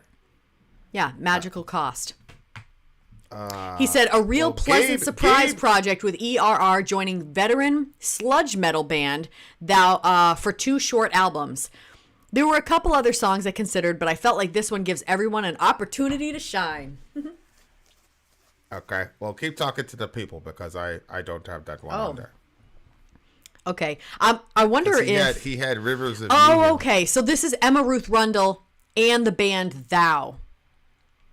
So that's what it is. Go to the thing and talk and see if Gabe is there. Maybe Gabe can give us some clarification. Gabe, the song is called Magical Cost, he said. Okay. So it's there. Okay.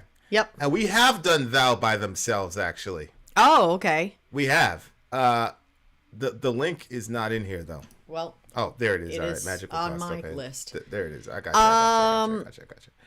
Yeah, I think we did a Thou song recently, I believe, actually.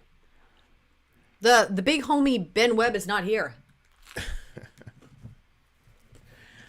He's mad at me. He's mad at your sister. Yeah.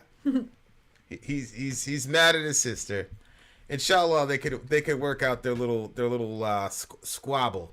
Inshallah. He never talks to you though. He always talks to me about it. No, people always do that. Okay, guys, here we go. Emma Ruth Rundle and Thou. What's the name of the song again? Magical. Wait, where did it go? The Cost of Your Magic or something like that? Cost of Your Magic. Okay, it's called Magical Cost. Magical Cost. Let's do it.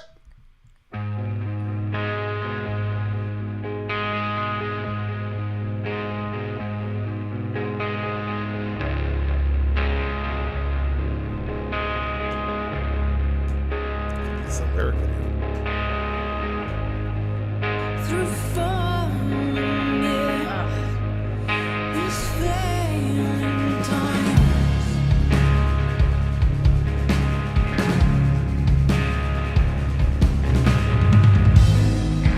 we furged in fear and blood so bright.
It's done? It's done already. Apparently these two did an entire record together. That's good. That's good. I really love her voice. So we were at the gym today, and I was listening to some of my usual songs. I'm like, man, I am ready for a new artist. Man, I'm getting bored of the same artists. And I'm like, this girl, this will be my next new. That pop stuff you listen to is intolerable to me. I know. It just sounds. You've said it a hell of times. It all sounds the same to me. They all yeah, sound the it's same. not necessarily about. Well, I mean, yeah, it's about how it sounds, but it's they how all it feels. Look the same. They're all like kind of sad, but not sad. Yeah. They're just. They just match me internally. Yeah. It's yeah. I guess. Yeah. Whatever. You don't look like any of the people in them videos. They match me internally. I said. Oh, okay. Like All that right. kind of sad sort of, you know what I mean? Like, yeah, you love it. Through falling years, these falling times, we forged in fear and blood-soaked rights, in salt of tear, in age of line. That's brilliant. In salt of tear. It sounds like some like in salt of tear. Incantation by salt of tear and break his And breast witch's and tongue. make it so he falls to his death. Ah! I'm pretty sure that's usually rhymed, babe. Yeah, salt of What you just said didn't rhyme. I said death. Okay. Oh, we can rewind I'll the have to video, listen bitch. to it We can again rewind later. the video, bitch. Okay. Blood-soaked rights in salt of tear and age of line. That looks like she's talking about like through the years. Yeah. The cycle unending beyond man and time. My voice reaching back, O children of mine.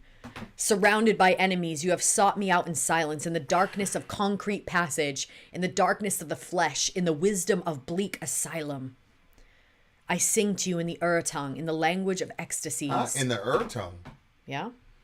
I thought she said your tongue. Like of the Chaldees? I thought it was just like in your native tongue, is what I thought it meant. In the language of ecstasies, of joys deeper than agonies. Jeez, that kind of sounds like the last song we were listening to. Right? Beyond. Well, Amy was saying it sounds sexual. And then she's like, but it's probably divine. The disappointment. Divinity. My voice reaching back 6,000 feet. My voice reaching back of rippling impulse. True, raw hunger. My voice reaching back. Yeah, I like the lyrics. I mean, oh, children of mine. That's interesting because she's. See, I think Gabe is going with or was one of the first world's Which first was known you cities. said. Or of the Chaldees. It's actually mentioned in the Bible. Yeah. Babylon. Isn't it funny that she said when she's reaching back, oh, children of mine? She didn't say mine. She said, oh, children mine. There's no of. Okay. Well, what did you get? Isn't that, oh, children mine? What do you mean? How would you? I just like the way that she did it. Okay, but the idea is the same. It's funny because usually the mother comes first. Amy's like, immediate turn off. Yeah. Go ahead. I thought that was an interesting, oh, children mine. Because normally when you look back, it's like the mothers and fathers of the past. But she sounds like she's somehow, I don't know, the mother of the people from the past. She's calling them her about children. Mother Earth. Maybe she's incarnating as Mother Earth, inshallah. Perk says, or just means something original, not related to or. It is a Germanic word, I believe. So it could be your mother tongue, as in Ur of the Chaldees, or it could just be your original tongue or whatever. Yep. But continue. Yeah, I like that part. It sounded like she's going back to the past. Well, yeah, obviously it's going back because it says my voice reaching back. Overshadow Sean in the house, gang. Yeah, she said my voice reaching back. Yeah. So obviously, yeah, she has to be talking about the past. I sing to you in or tongue or your tongue, in the language of ecstasies, of joys deeper than agonies, the unjustified beyond man and time. Maybe she's talking about how her art form reaches back to them. Is going to be like a universal thing that she's going to leave behind to everybody. And it was forged in fear and blood-soaked rights. Like, there's a certain, like, I don't like when people romanticize pain, obviously. But she talked about blood-soaked rights. There's a certain rite of passage that, especially for vocal arts like music, there's a certain rite of passage that you have to go through to be like a legendary songwriter or singer or whatever. You know, like there's like even you look at guys like B.B. King and all the rest of it, like the singing about pain, but like I'm using the wrong word, but selling it like that the person is truly in pain when they're singing about pain is like, we've all seen people that are like singing about pain, but they're really not in pain and they're, you know, whatever. Well, I mean, Jonathan Davis did it very well to sing about pain, and he looked like he was in pain. Right, and that's one of the reasons why he resonates so much with plus, you know, he's got the greatest guitarist of all time in his band, Brian Head Welch. Don't you forget it. He's the greatest. I texted him a couple last night. I said, "You are the guitarist that inspired a generation." And I was like, "I don't know what you say." He was like, "Oh." I was like, "Shut the fuck up, Brian." Shout out to Brian Head Welch, greatest of all time. Shout out to you. Greatest of all time. But yeah, like Lane Staley. Lane Staley was one of them. You know what I'm saying? Like, a lot of pain. Yeah. You know what I'm saying? And obviously, you know, Cobain. Yep. And I hate that dichotomy, but or the balance, or maybe the necessity or the symbiosis, whatever, between pain and good artistry. But when she talks about blood-soaked rights, and she talked about 6,000 feet forged in fear, if she's talking about her Mark Lanigan, not really familiar with him, but I do know that he recently died. Rest in peace to the homie. I hate that that's true, but it seems to be true among our great artists and even if you go to the rap side, there's a reason. You know, people are going to take this the wrong way. Tupac was not a great lyricist in the East Coast sense of like, holy shit, I can't believe he just said that. Like, for example, Jay-Z would say, she liked my necklace and started reacting. Now that's what the fuck I call a chain reaction. She loved my necklace. She started reaction.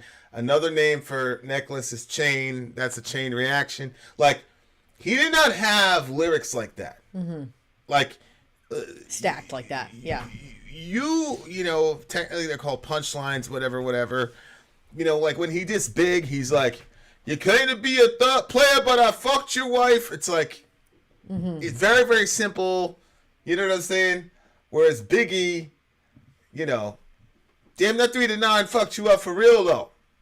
Like, you have to really, there's a lot of depth to what he just said. What did he say? He said, damn, that 3 to 9. Heard through the grapevine, you got fucked 4 times. Damn, that 3 to 9 fucked you up for real, though. In other words, there was a rumor that Pac had got assaulted in jail. That Tupac had got assaulted in jail. So heard through the grapevine, you got fucked. Damn, that 3 to 9 fucked you up for real, though. Oh, yes. He's like, oh, that shit fucked me up. That's a phrase people always fuck. It just means it messed you up metaphorically. But he's saying, oh, you got fucked up for real, though. Like, so what I'm saying is, like, Pac was not like a lyricist at that level. He wasn't a B.I., he wasn't a Jay-Z, but that's why Eminem is like such a transcendent artist, because he had the passion, the pain, and he had the lyrics. Eminem had both. Like, the time is like kind of gone past him now, because, you know, like, the singing, the rapping thing is the big thing now. With Drake kind of initiate a new phase of rap. So like, you got a lot of new school folks that don't realize how crazy Eminem was, because the game has gone past him a little bit. But Pac spoke with so much passion because it was so much pain. You know, he's talking about his dad. When he died, I didn't cry because my anger wouldn't let me feel for a stranger. And like, you could feel it when he was talking. God. Yeah. And that's why, like, he was just so emotional with his raps. And that's why he's such a transcendent figure. And people, like, he became a legend. You know what I'm saying? Whereas like when we were in New York, we're like, yo, what is all this hype about this guy? Like he's not, you know what I'm saying? And that's why Jay-Z is never really mentioned at that level, is because Jay-Z's style is like, I'm going to be like above all of this shit. Like I'm going to be like, he never really put his emotions into the song. Like there's one particular song that most people won't know, but he was talking about growing up, you know, in his lifetime and being a drug dealer. And then, you know, it was a really emotional song that he actually did with Too Short. And, you know, I said that line a couple days ago. We was corrupt too, disrespecting the fiends we used to look up to, take it or leave it, fuck you. Like, that was like a crazy line. Like, people that you used to look up to, when crack hit your neighborhood and you start drug dealing, the guy that everybody in the neighborhood look up to is now like a complete slave to crack. And now you're selling it to him and like completely disrespecting him. Like that's such an emotion. But the way that he did it, he was just so like cool about it. You know, it's like above everything.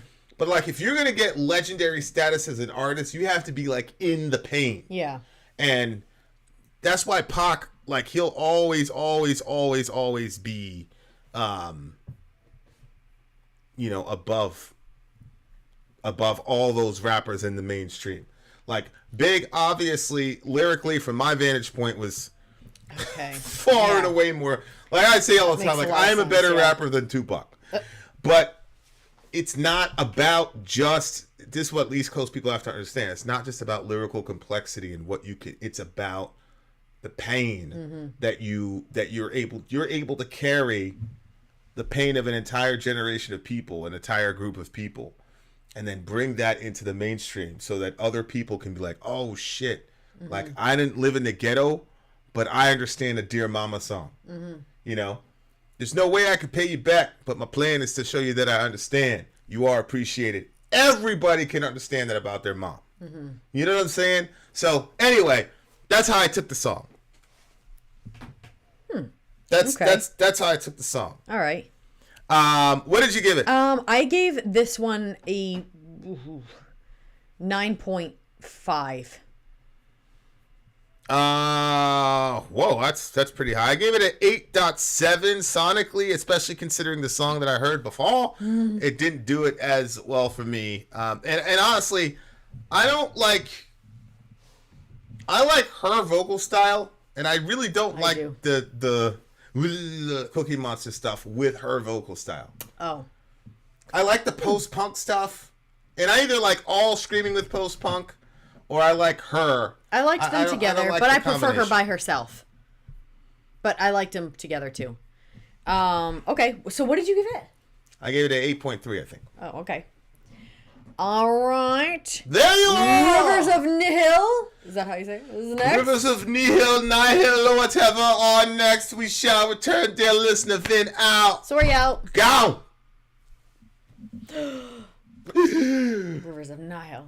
The void from which no sound escapes. The void from which no sound escapes. All right. We shall return, dear listener. I'm Vin. I'm Sori. If you would like to get your song reviewed, dear listener, there's the filthy capitalist option. As Sori says, 125 gets you straight to the head of the line. You don't have to be a part of the alliance. You don't have to be part of the group. Wait a minute. And the biggest thing is you don't have to wait. You hop, skip, and jump right in front of everybody. 125 gets you there. You do that 3 times, and you get mashed down to the $75 rate for perpetuity. Yes! Also, there is a band review option. So if you've got a band and you're trying to get your band some exposure, hit me up at insori@gmail.com, and I'll show you the details about how to pull that off. You can also jump on Patreon, and there is a option on the tiers to be able to get your band reviewed. Obviously, we can't lie to you, so we can't guarantee a positive review. Get what you get. It's just rubbish. Rubbish. Rubbish. That's British for garbage. My favorite is a community option. $1 at the gate gets you in a Patreon. You get to join an alliance. The alliance joins their points together, and that helps determine what songs that we do. The alliances hang out on Discord. Message me on Patreon to get the link. And they do all kinds of other cool things. They do Minecraft. Dungeons and Dragons. Yeah. It's really a community within the community. Anybody can go in the village, facebook.com/Vin and Sori. There's 160,000+ people on the channel. What's cool about the Discord is that it offers a real opportunity for community connection, friendship, that type of thing. And it's on Discord, so if you're not a Facebook person, it's for you. You start off at $1. Right. Plus you get exclusives. Sori and I are working on a song. So the first 15 seconds of that was on Patreon. Also, at $15 tier and above, when we actually debut the video, they're going to be there live with us. There you are, dear listener. Buy our merch. Buy merch indeed, a child shall lead them. To buy our merch. Yes, sir, Robert. We've been hanging out with the big homie DJ Gabe. If you came here for black metal, 1,000 apologies. Although Rivers of Nihil, or Nile, whatever you want to call them. Yeah, I thought that they were black metal. I think they're black metal. Later, Sean. He says, I linked a lyric video instead of the official video. People might complain that the last 30 seconds or so are missing. It's not integral to the song, but does add to it. So if you're willing to risk the official video with a band that is really unlikely to block or strike, let me know and I'll replace the lyric video link with the official. The video will be sufficient, though, for reaction. Thank you for reading that to me just now. I'm sorry, Soraya. this is just when I read it now. Oh, Second note. The first time I listened to this song, I knew I was going to request a reaction. Gabe, how long ago did you first hear this song? Was it a long time? Yeah, I'd like to know. Actually. That's actually a pretty good question. But go ahead, continue. So yeah, that's the end of what Gabe had to say about that. If you, dear listener, are interested in getting a DJ stream like the big homie Gabe, send us an email at vinandsori@gmail.com. Yes, sir. And Robert. let us know that you feel qualified to DJ for the night. If you want to DJ it, it's a minimum of 4 songs. Vinny says there's no maximum. I wonder if people actually feel any pressure as a DJ. That's something I'd like to ask, like Franco or AT. I think some of them do. You know, because they want to bring good ones. There was a 70s one we did that just completely rocked the house from start to finish. It was just unbelievable. Crazy talent from start to finish. Okay, guys, here we go. The name of the song is The Void. The Void what now? Say it again. The Void. Also, Gabe, we still want to know when you first heard the song. The name of this song is called The Void from Which No Sound Escapes. The Void from Which No Sound Escapes. Let's do it.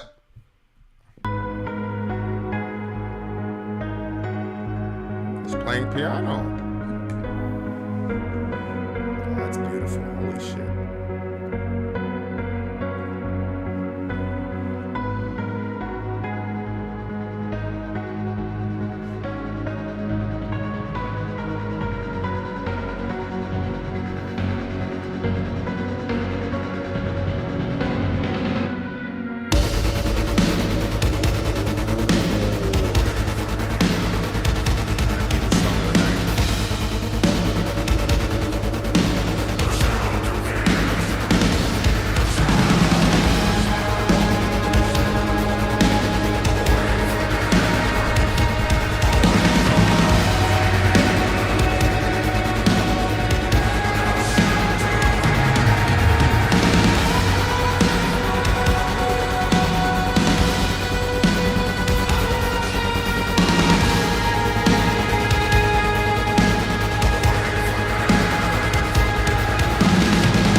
What was it saying? One more stop? I think they're saying Make it one stop? more song or make it stop, which is very interesting. I think they're saying one more song, and he's like, stop. Why? Weren't you listening? That's brilliant. Wait, somebody died? What the fuck? Oh, R.I.P. The stream. Oh, it did? Yeah. Let me. I was like, I yeah. thought somebody died. It was just a stream. Stream suspended for policy violations. This is not a band Gabe likely said this isn't an official. to copyright. Sit tight, folks. It's okay. We shall return.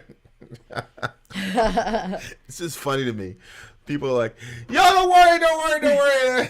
They're not going to do it. Oh, boy. It happens all the time, dear listener. It happens. Babe, this...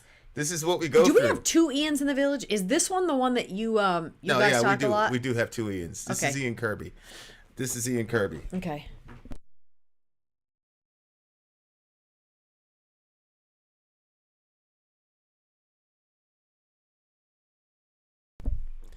Guys, type 22 when you have returned. You know, I should have played the Beatles. babe, the Jason Voorhees pajamas, are those the ones that we trim the bottom?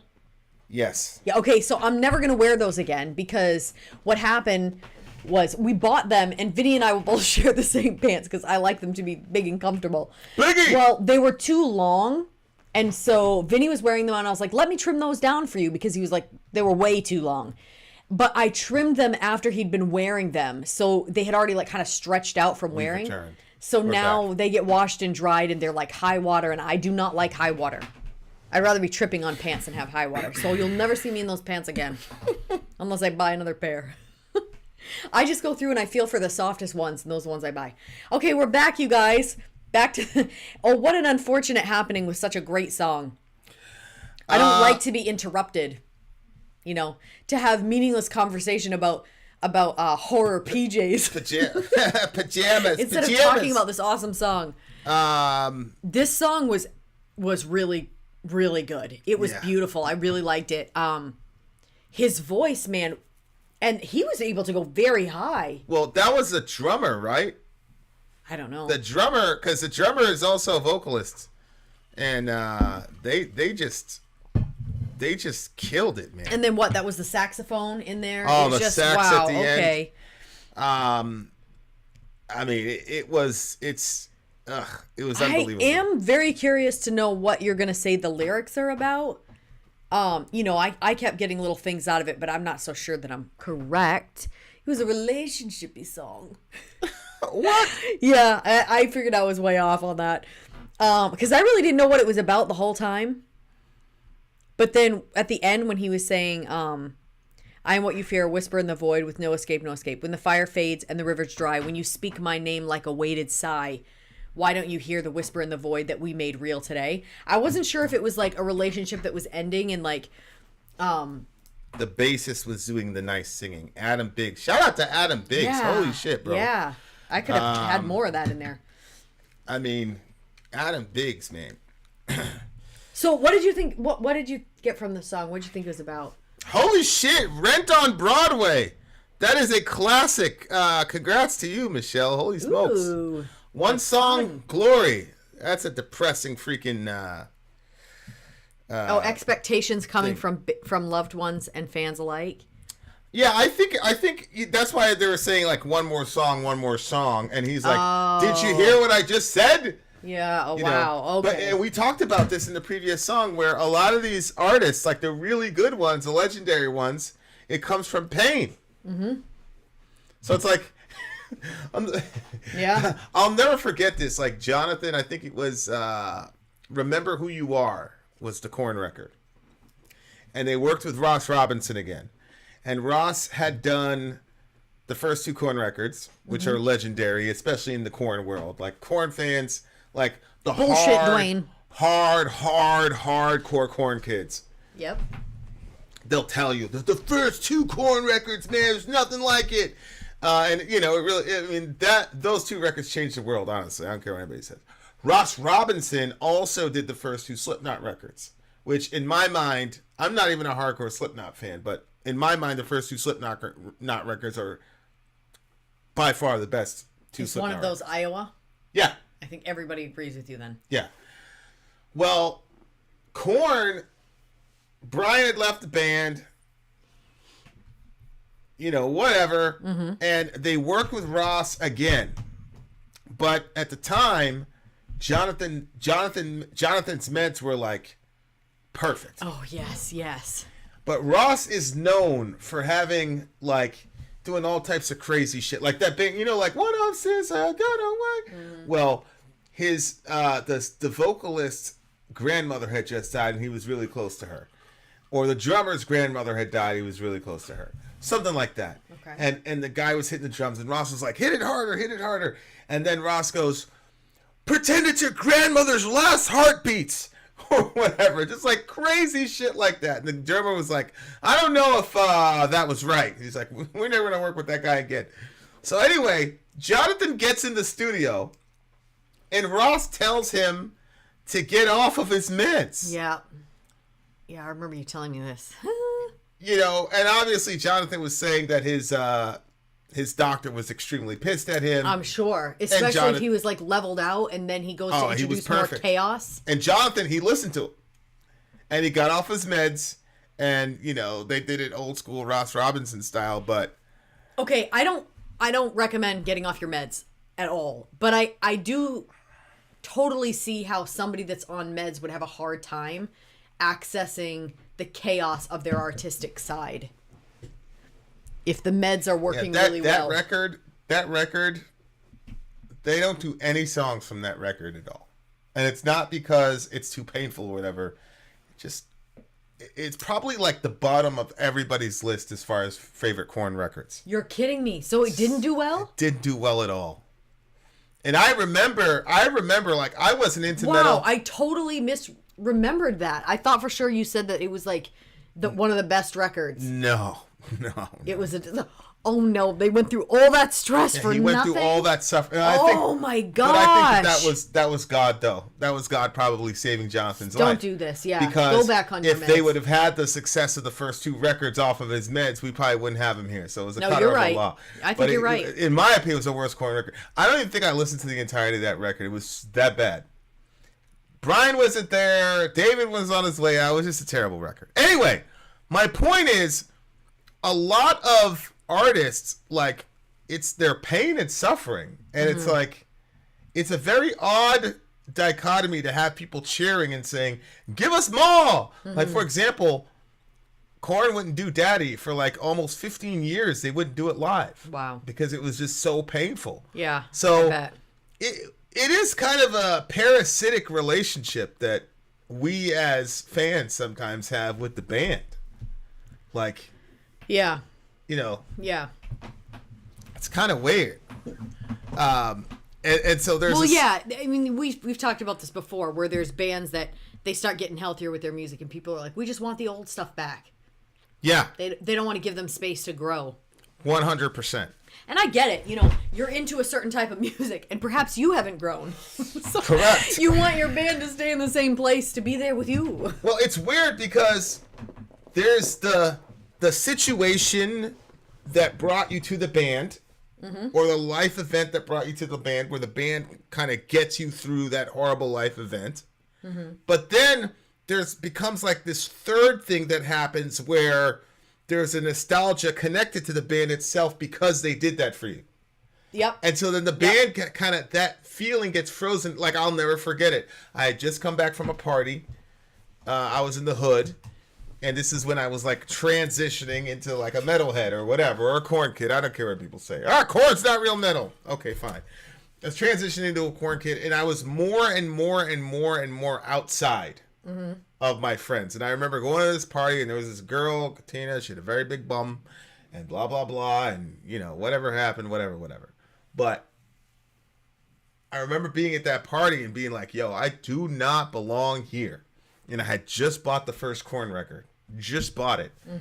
And I had it in my pocket. It was still wrapped up. I hadn't taken it out. And I just remember being on the train, being on the 4 train, and being so depressed. Yo, where do I fit in with these people? because I was still kind of like, you know what I'm saying? Like, those were my people. Like, you know what I'm saying? But they weren't. And I was like losing. And I remember going home and it was dead at night and I put the CD in there, man. And then,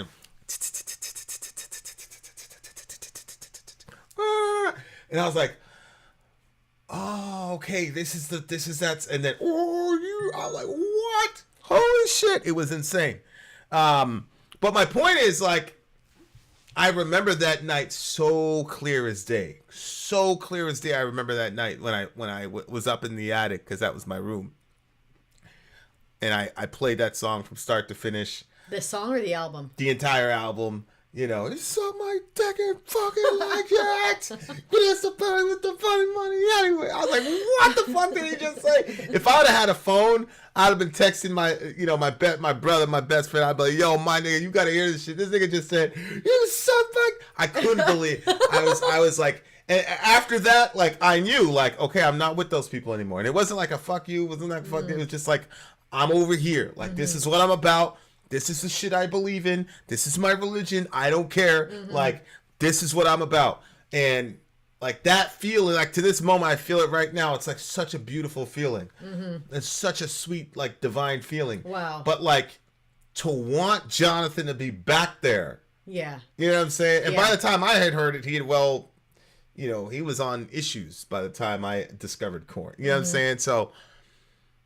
So to want the band to be back there is like a real selfish thing, but it's because there's this third thing that happens where there was the issue. I was an outsider, you know what I'm saying? And the band met me in that moment. But then there was that third thing, which was that moment when the band met me. And that's what people hold on to, but they don't realize that third feeling that third thing, whatever that thing is, you know, and we won't know what that is until we get to the other side. I don't believe, like, it costs that person so much pain to get there. Yep, to get it for you. Yep. And for you to want to relive that is you wanting to relive that third thing. But to them, it took them a lifetime of pain and suffering to produce that moment for you. Yep. And you're saying one more song because when you're live, like, you really feel it. And he's like, no, don't you understand? Like, that's what I got from the back and forth. So, okay. That's what I got. And look, he says, I tear out my being, I feed it to my children. Yeah. Because his kids are going to be able to cash in on his pain. Wow. So it's like, it's just a very insane, like, very insane. I remember no escape, he said.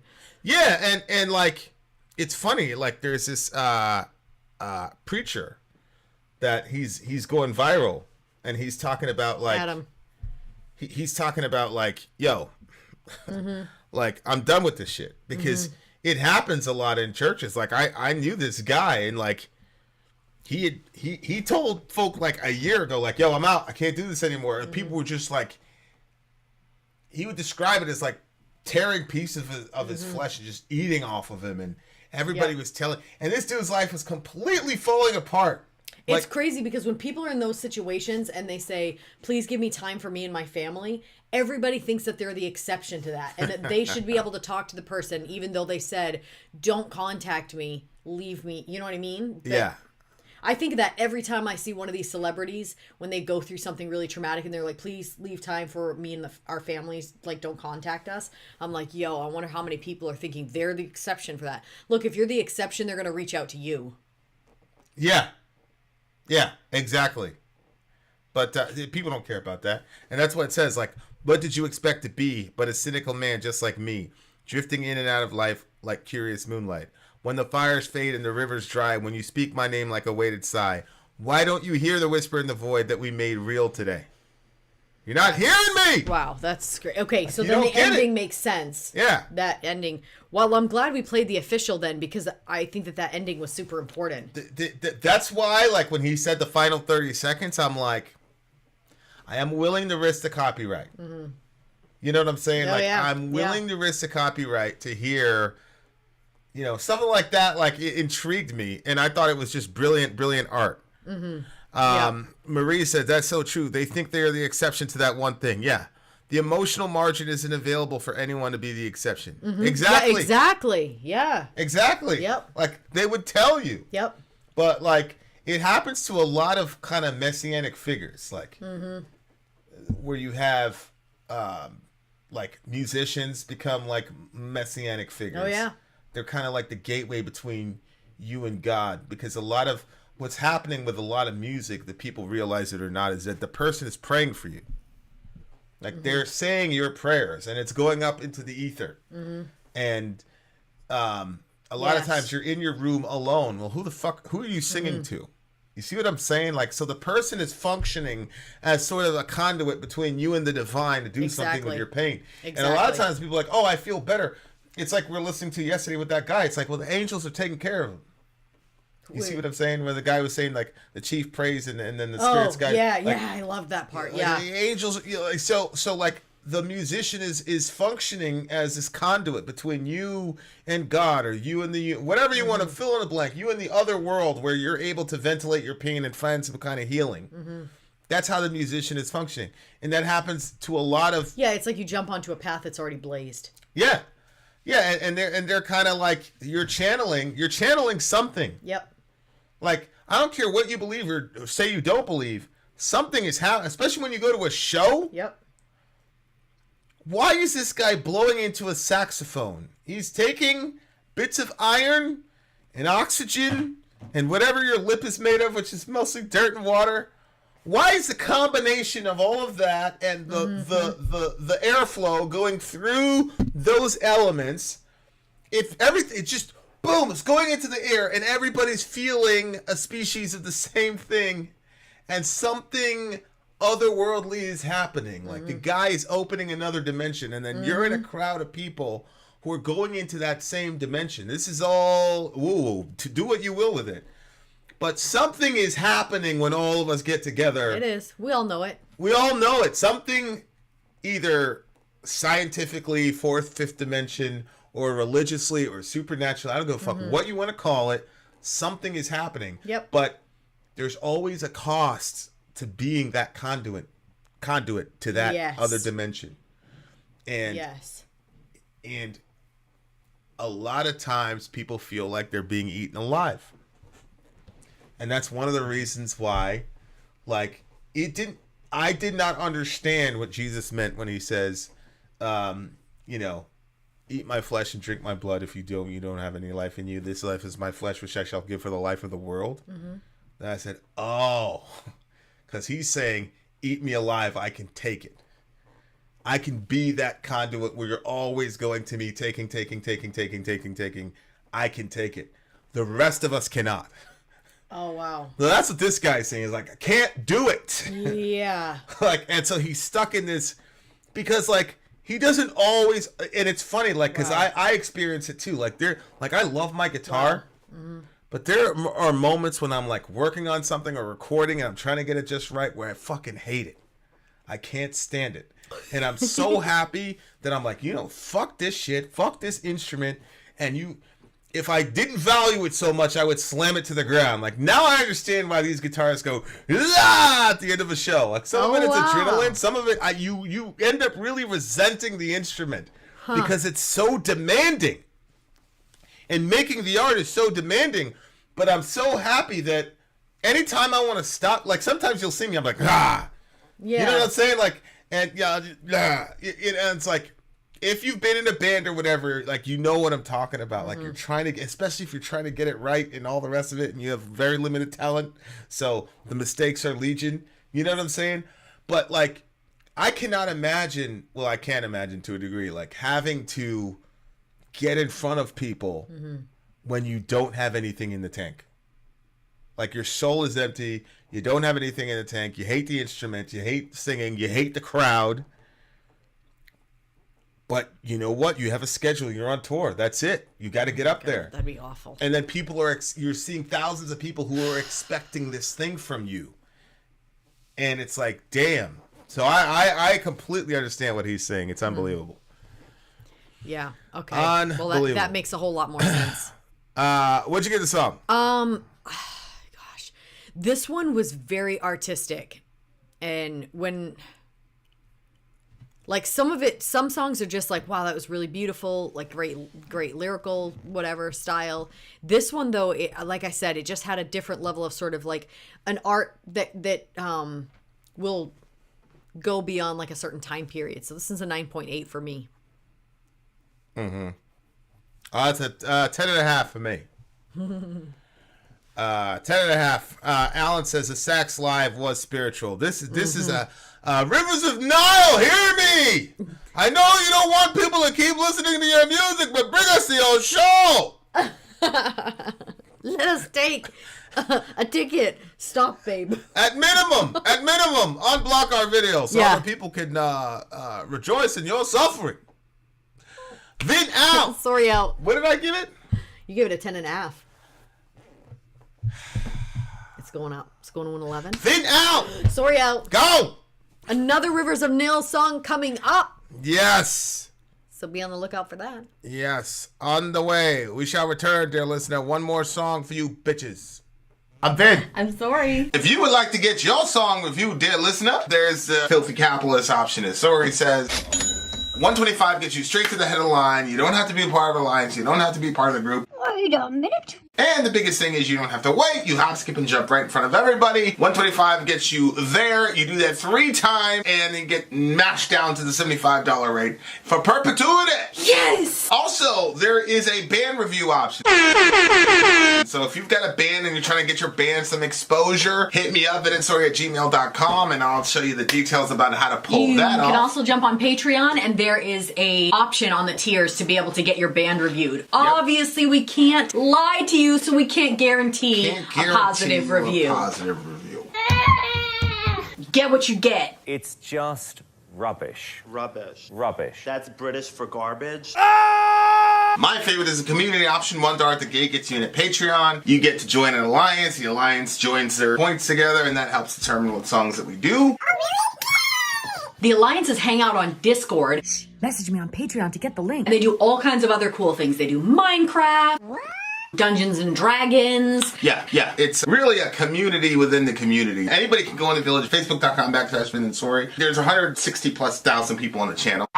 What's cool about the Discord is that it offers a real opportunity for community connection, friendship, that type of thing. And it's on Discord, so if you're not a Facebook person, it's for you. You start off at $1. Right. Plus you get exclusives. Sori and I are working on a song. So the first 15 seconds of that was on Patreon. Also, at $15 tier and above, when we actually debut the video, they're going to be there live with us. There you are, dear listener. Buy merch.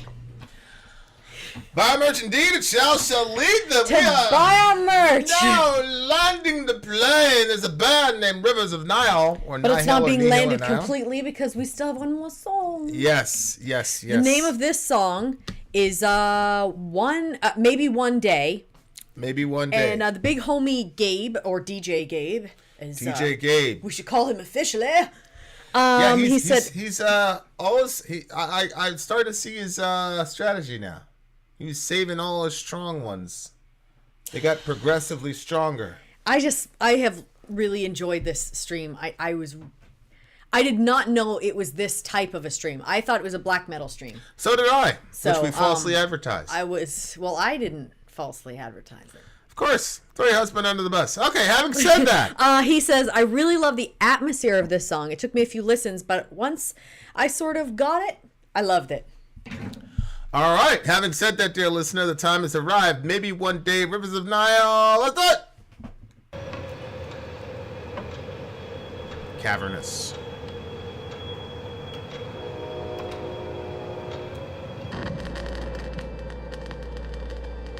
Funerally.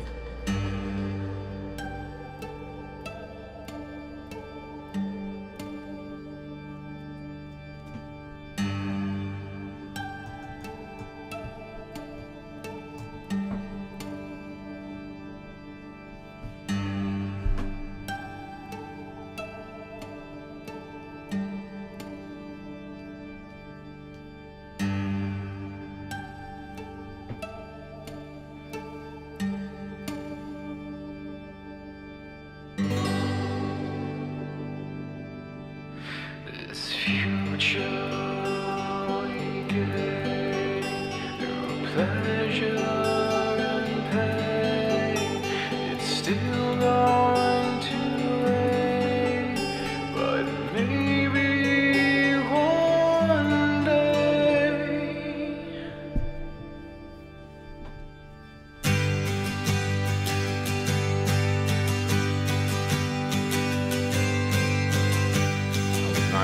this.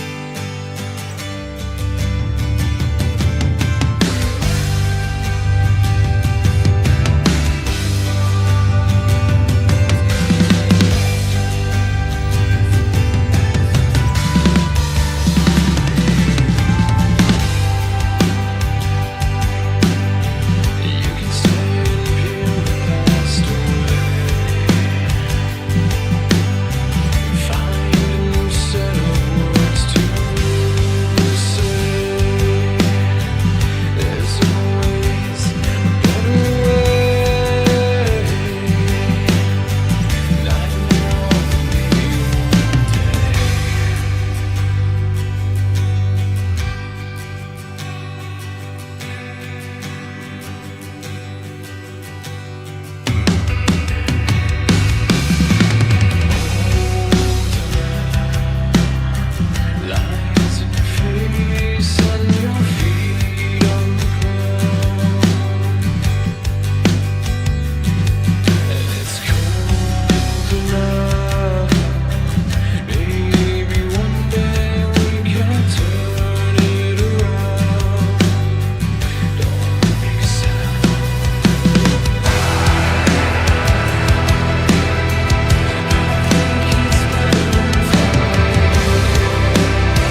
Oh, it's really pretty. Holy smokes. That's a second to last song on that record, I think. That's really, really pretty. I didn't expect it to sound like that, but I really enjoyed that. It was really spacey. Yeah. I was talking to you yesterday about going to space. Yeah, well, yeah. Yeah, that's true. You were. I think this might be the same similar theme as the one before. Before, yeah. But a little when bit different, yeah. when it first started, I thought that he was I thought it was like a lot of like positivity, because he says like, this future we gain through pleasure and pain. It's still going to rain, but maybe one day. Relax, it'll be fine. I'm going to take patience and sometime, but maybe one day. So it almost seems like it sounded like he was saying like, okay, you're going to have pleasure and you're going to have pain in life. Like both are going to be there, but like sometimes you can kind of get stuck in a rut to think that life is just shitty and that's all it is and that's all it'll ever be. But it's not. It kind of runs in cycles. And I mean, obviously there's exceptions to that, but when he says relax, it'll be fine, it's going to take patience. But then he says maybe one day. Then I thought it was kind of like, but you know, we should find ourselves to be patient people as we're waiting for the next phase of our lives, because it doesn't necessarily, it's not necessarily going to stay in the phase that it's in. Like there's so many times. So, you know, we're in our 30s, but like, I think back to when I was a teenager, and I think what I was going through as a teenager, I felt like that was like everything. Like it was inescapable. You know what I mean? Like, and then, you know, stuff that I experienced in my 20s, it felt like the whole world. And there were things that I experienced in my early 30s that felt like it was like soul shattering, life shattering. But, and like sometimes it feels like the whole world is against you. And, you know, we had gone through a difficult thing before you and I got together. I didn't affect you in the same way that it affected me, but we had taken a trip to California after like we had gotten together, and there was like, there's a whole world out here. There's like all kinds of people out here that don't even have an opinion on the gossip that is from your small town. You know what I mean? So I told you. Yeah, you did. I you told did. you, it's big as these small people, man. You They don't did. live and die here, bro. Mm-hmm. So I kind of thought that's what he was talking about, and then but then he says, older now, lines in your face and your feet on the ground. It's colder now. Maybe one day we can turn it around. And then I was like, well, wait a minute. He's like, the person's getting older and it's not really turning around for them. And but then as the song progressed, I thought it was, you know, the band and being in it, because he says, is this day over yet? Can we get this over with? I don't work for you anymore. Like I was like, I wonder if this is the same complaints that they have against record labels or fans or whatever that everybody says to be true that's in the music industry. Yeah, I think it's a little bit different. It's saying do the work. I know it's hard, but you have to make this work. There's just no getting past it. I feel like you can interpret that in a lot more ways than the previous song. I think the previous song is like really, really specific. Okay. Whereas this song is like, you can really apply it to a lot of things. Like make this work, for example. Like, I hate to say this, but that's a phrase that I would use a lot to myself for my previous relationship. Like, oh I'm going to make this work. And it was funny. I was reading a meme. I think sometimes when I see these memes that are really powerful, I'll like screenshot them. And maybe I probably won't read it like verbatim, but basically, long story short, the guy was like talking about people not fighting for certain relationships. Oh, you didn't fight for certain relationships, whatever. And the meme was basically saying, there's one person that's dragging this thing around, and you're an outsider. You have no idea. Mm-hmm. But there's one person dragging it around. Meanwhile, the other person is like either massively abusive or just completely crazy, or like completely wants out and is doing everything they possibly can to get out of the relationship. Mm-hmm. And obviously in evangelical culture, you know, there are certain relationships that become more sacred than the actual people themselves. And so, unfortunately, you know, it's like Jesus was saying, like, you know, you idiots, you swear by the gold of the temple. Like, what's more important, the gold in the temple or the temple that makes the gold sacred? Mm-hmm. Of course, religious people tend to, sacredize, money and things of that nature over whatever. But like, it's like, that quote like was hilarious to me to a degree, because it was like, yeah, because all these people with all these opinions like have no idea. Well, one of them had an idea, because they actually reached out to my ex to try to get dirt, and my ex was like, nah, I got you. He gave it the old college try. He tried his best. I just wanted out. Like, he was cool. And like, he didn't even know what to do with that. He didn't know what to do with that. He just stopped talking to her. Right. He didn't talk to her for 3 years. Right. She was suicidal. All types of crazy shit was happening. He didn't have a word to say to her. Awful. Yeah. And you got what you deserved, you miserable bitch. Just for that alone. Really, yeah. Just for doing that to her alone, you miserable bastard. I should slap shit out of you. But I won't. God did. See what happened to you? You ended up... No, I ain't gonna do that. But honestly, like, I was pissed off in that moment for her because of that. Yeah. Because I was already at peace. Like, I knew, like, I'm not gonna, I mean, some of you have been here as shit has happened, like, live. But with this person. But, like, I knew that I had, like... I'd done my time, like the song says. You know what I'm saying? Like, I knew that I did. So that's kind of like what happened, where I was going when I was like listening to this song. I was thinking about that entire... Oh, wow. That relationship. And like, but because there was a big part of me that was like, you're quitting, don't be, you can't quit, yada, yada. And it was funny because like, I didn't... Yeah, you're a very principled person. Yeah, but those are the things that you tell yourself when you're stuck in a really bad situation. Oh, it'll be fine, and that's why I didn't want to like completely quote the thing and whatever, because I believe marriage is absolutely sacred. I just believe that the people are more sacred than the institution. Just like the gold is sacred, but it's the temple that makes the gold sacred, and it's not. Marriage is sacred because of the people in the marriage and all that. But so like. All marriages go through problems, and there are always times when you're going to say things like this. And I think the songs can go either way. Like, it can be a positive message to say, yeah, man, stick it out. Like, things are going to be difficult. Like, I got an email, a very, very long one, from somebody in the chat right now. She knows, like, we're like blood sister and brother for life. But they went through some difficult shit. They're still together. They went through some difficult shit. And there is a lack of perseverance in relationships and things of that nature. So to me, the song could go both ways. Like, it could be somebody who wants to quit, who shouldn't quit. And it could also be somebody who does need to step out, whether it's a bad job, if it's a bad relationship, a bad, XYZ.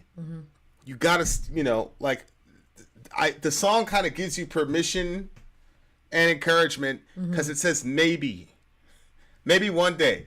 So to me, it's like a fork in the road, and you don't really know. You can't tell the person exactly what the song is telling you to do. Whereas the previous song, the song was very like exactly what it was telling you to do. You know what I'm saying? Yeah.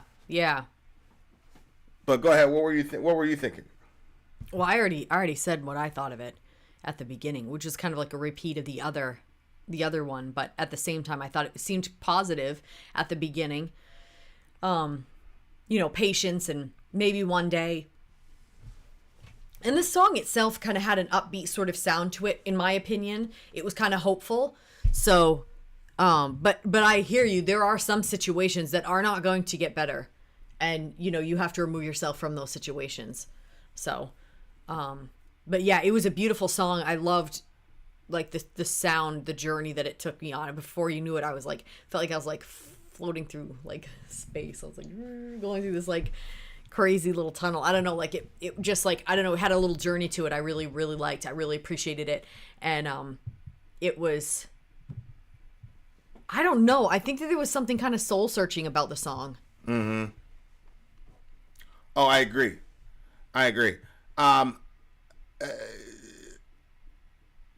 I bet at least one of the band members would do an interview. Well, shit, Alan, hook me up, because I definitely would love to. I agree with this, by the way. Right on, Alan. Good Lord. I would definitely love to talk to these guys about it, because the name of the album is actually called The Work.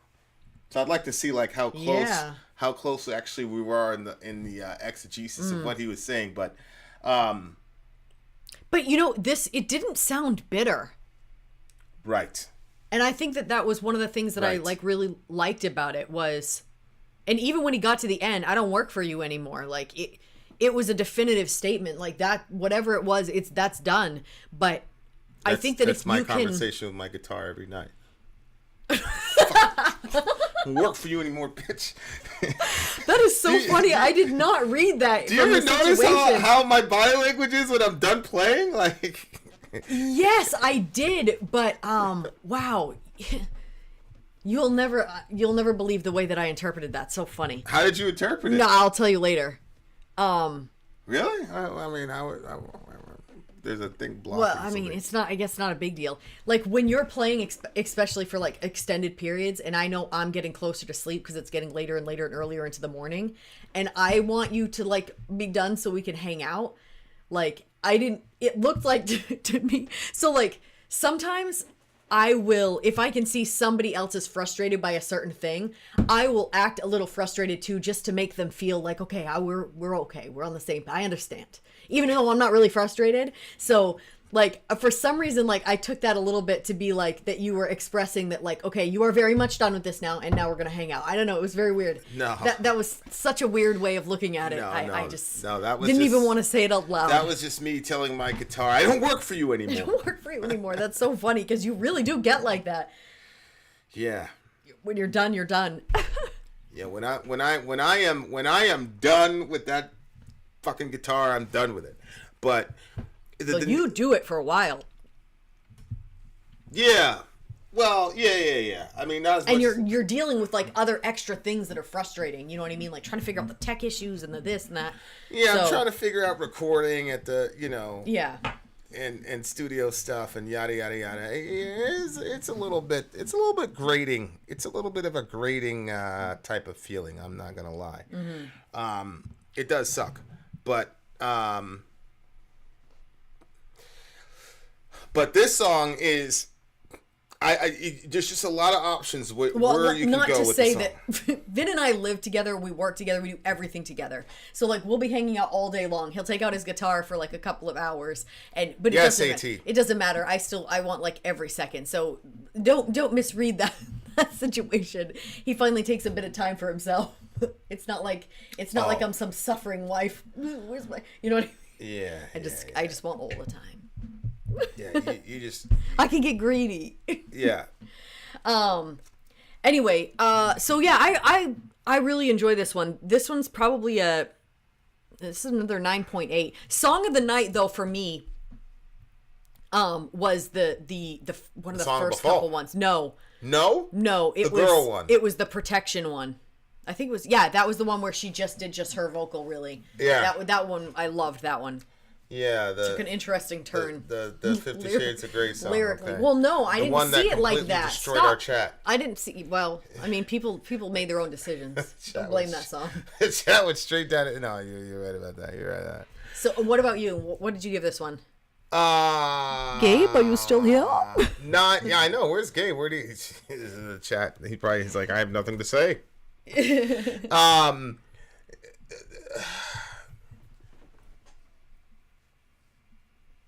My favorite song was a song right before that. I had to write down the song. That one was a good one. I had to write down the song because I'm like, I have to, because I'm like, oh yeah, this is going on my playlist, yada yada yada. But like, I had to like write it down and make sure.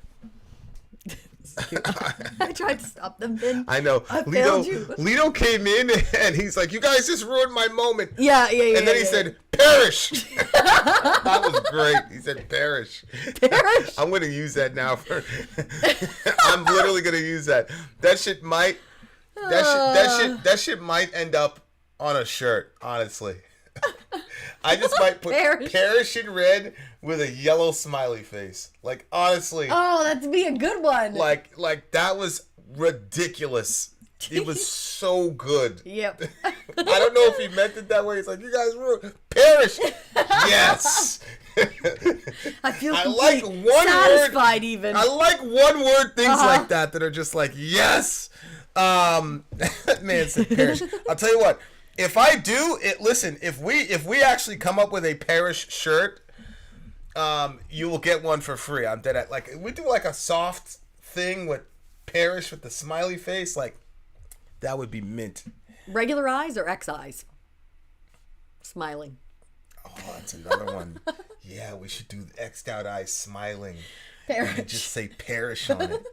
That would be badass. That would be badass. I'm getting off. I'm going to go create it right now. That would really, I could really fuck with a shirt like that. Like, I'm serious. Like, I would rock that shirt everywhere.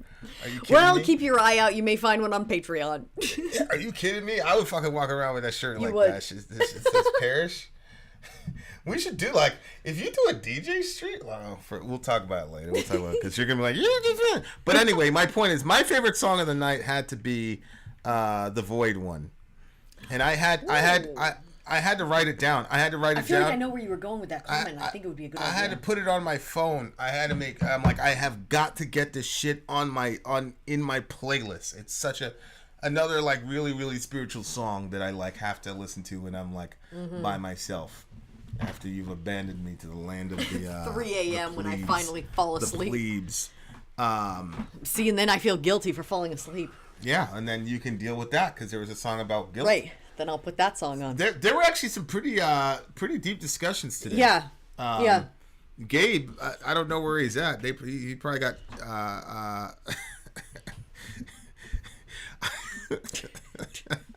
I guess I should perish, born Christians. Dracarys! Born Christians. I just figured that shit out. That's when what's her face is killing people. Yep. That blonde one. A little blonde lady, a little bitter blonde lady. Wait a minute. A little blonde lady. She's killing all those people. The Christians to the lions. Yeah. When the fires fade and the rivers dry. Yeah, man. That shit. That's gotta be. Yeah, we listen to Witchcraft. That's gotta be that's a deep song. And then the sax. The sax, I was not prepared, bro, for the sax. The sax was like one of them like liver punches and shit. This is really, really, really good. I really enjoyed the stream. Yeah, the stream. Well, I gotta tell you, Gabe, when the stream first hit, I was like, oh my god. Because I wasn't really feeling the first song at all. You just, there was something wrong with you. Yeah, no, actually, I wasn't really feeling the first song that much either, to be honest. Yeah, you didn't like the first song. No, either. I really didn't. But then after that, it was just like bang, bang, bang, bang, bang. I was like, okay, all right, yes, okay. And this is exactly what I needed. I know that the stream's not about me, it's about the DJ, but it just so happens that your desires and ours combined, and we liked it. There you are, dear listener. Thanks for hanging out, you guys. Thank you guys so much for hanging out, for chilling. We love all of you. Shout out to Amy. Shout out to Adam. Shout out to the big homie. More AT. streams on the way. AT, you bitch. Send me some text, like man. and subscribe. So there's Gabe. Gabe, here is our brother Gabe, and he's a DJ without peer. A DJ without peer. You should text me once a day, AT. You don't have anything else better to do, you loser. It did finish very, very strongly. Shout out to Kamikaze. Shout out to all you beautiful people. I, on the other hand, I'm about to eat a chicken that we just murdered. Vin out. Ew. Sorry out. I mean, he died. But he died for me. You know, sometimes I pray, I'm like, Lord, thank you for I know, chicken. I can't stand it when you do that. I'm like, yo, I used to be a vegetarian. I used to be that serious, though. I know that you are, but I feel like you should pray that in your heart. He sacrificed himself. Because then I'm like, oh, that's right. It's a dead animal we're about to consume. And I don't want to think about it being like a whole chicken or a whole, especially when it's pork. It's tasty as hell. You say pig and we're about it. It's just stop. I think Friday night, a Tina in the Middle Earth stream is on the way. I think that's next week. Chicken murderer. See you. Take care. And bless you guys. Bless all of them. Text me first, he says. Oh, I see how it is. I'll text you first. Yep, bitch. we've seen those happen.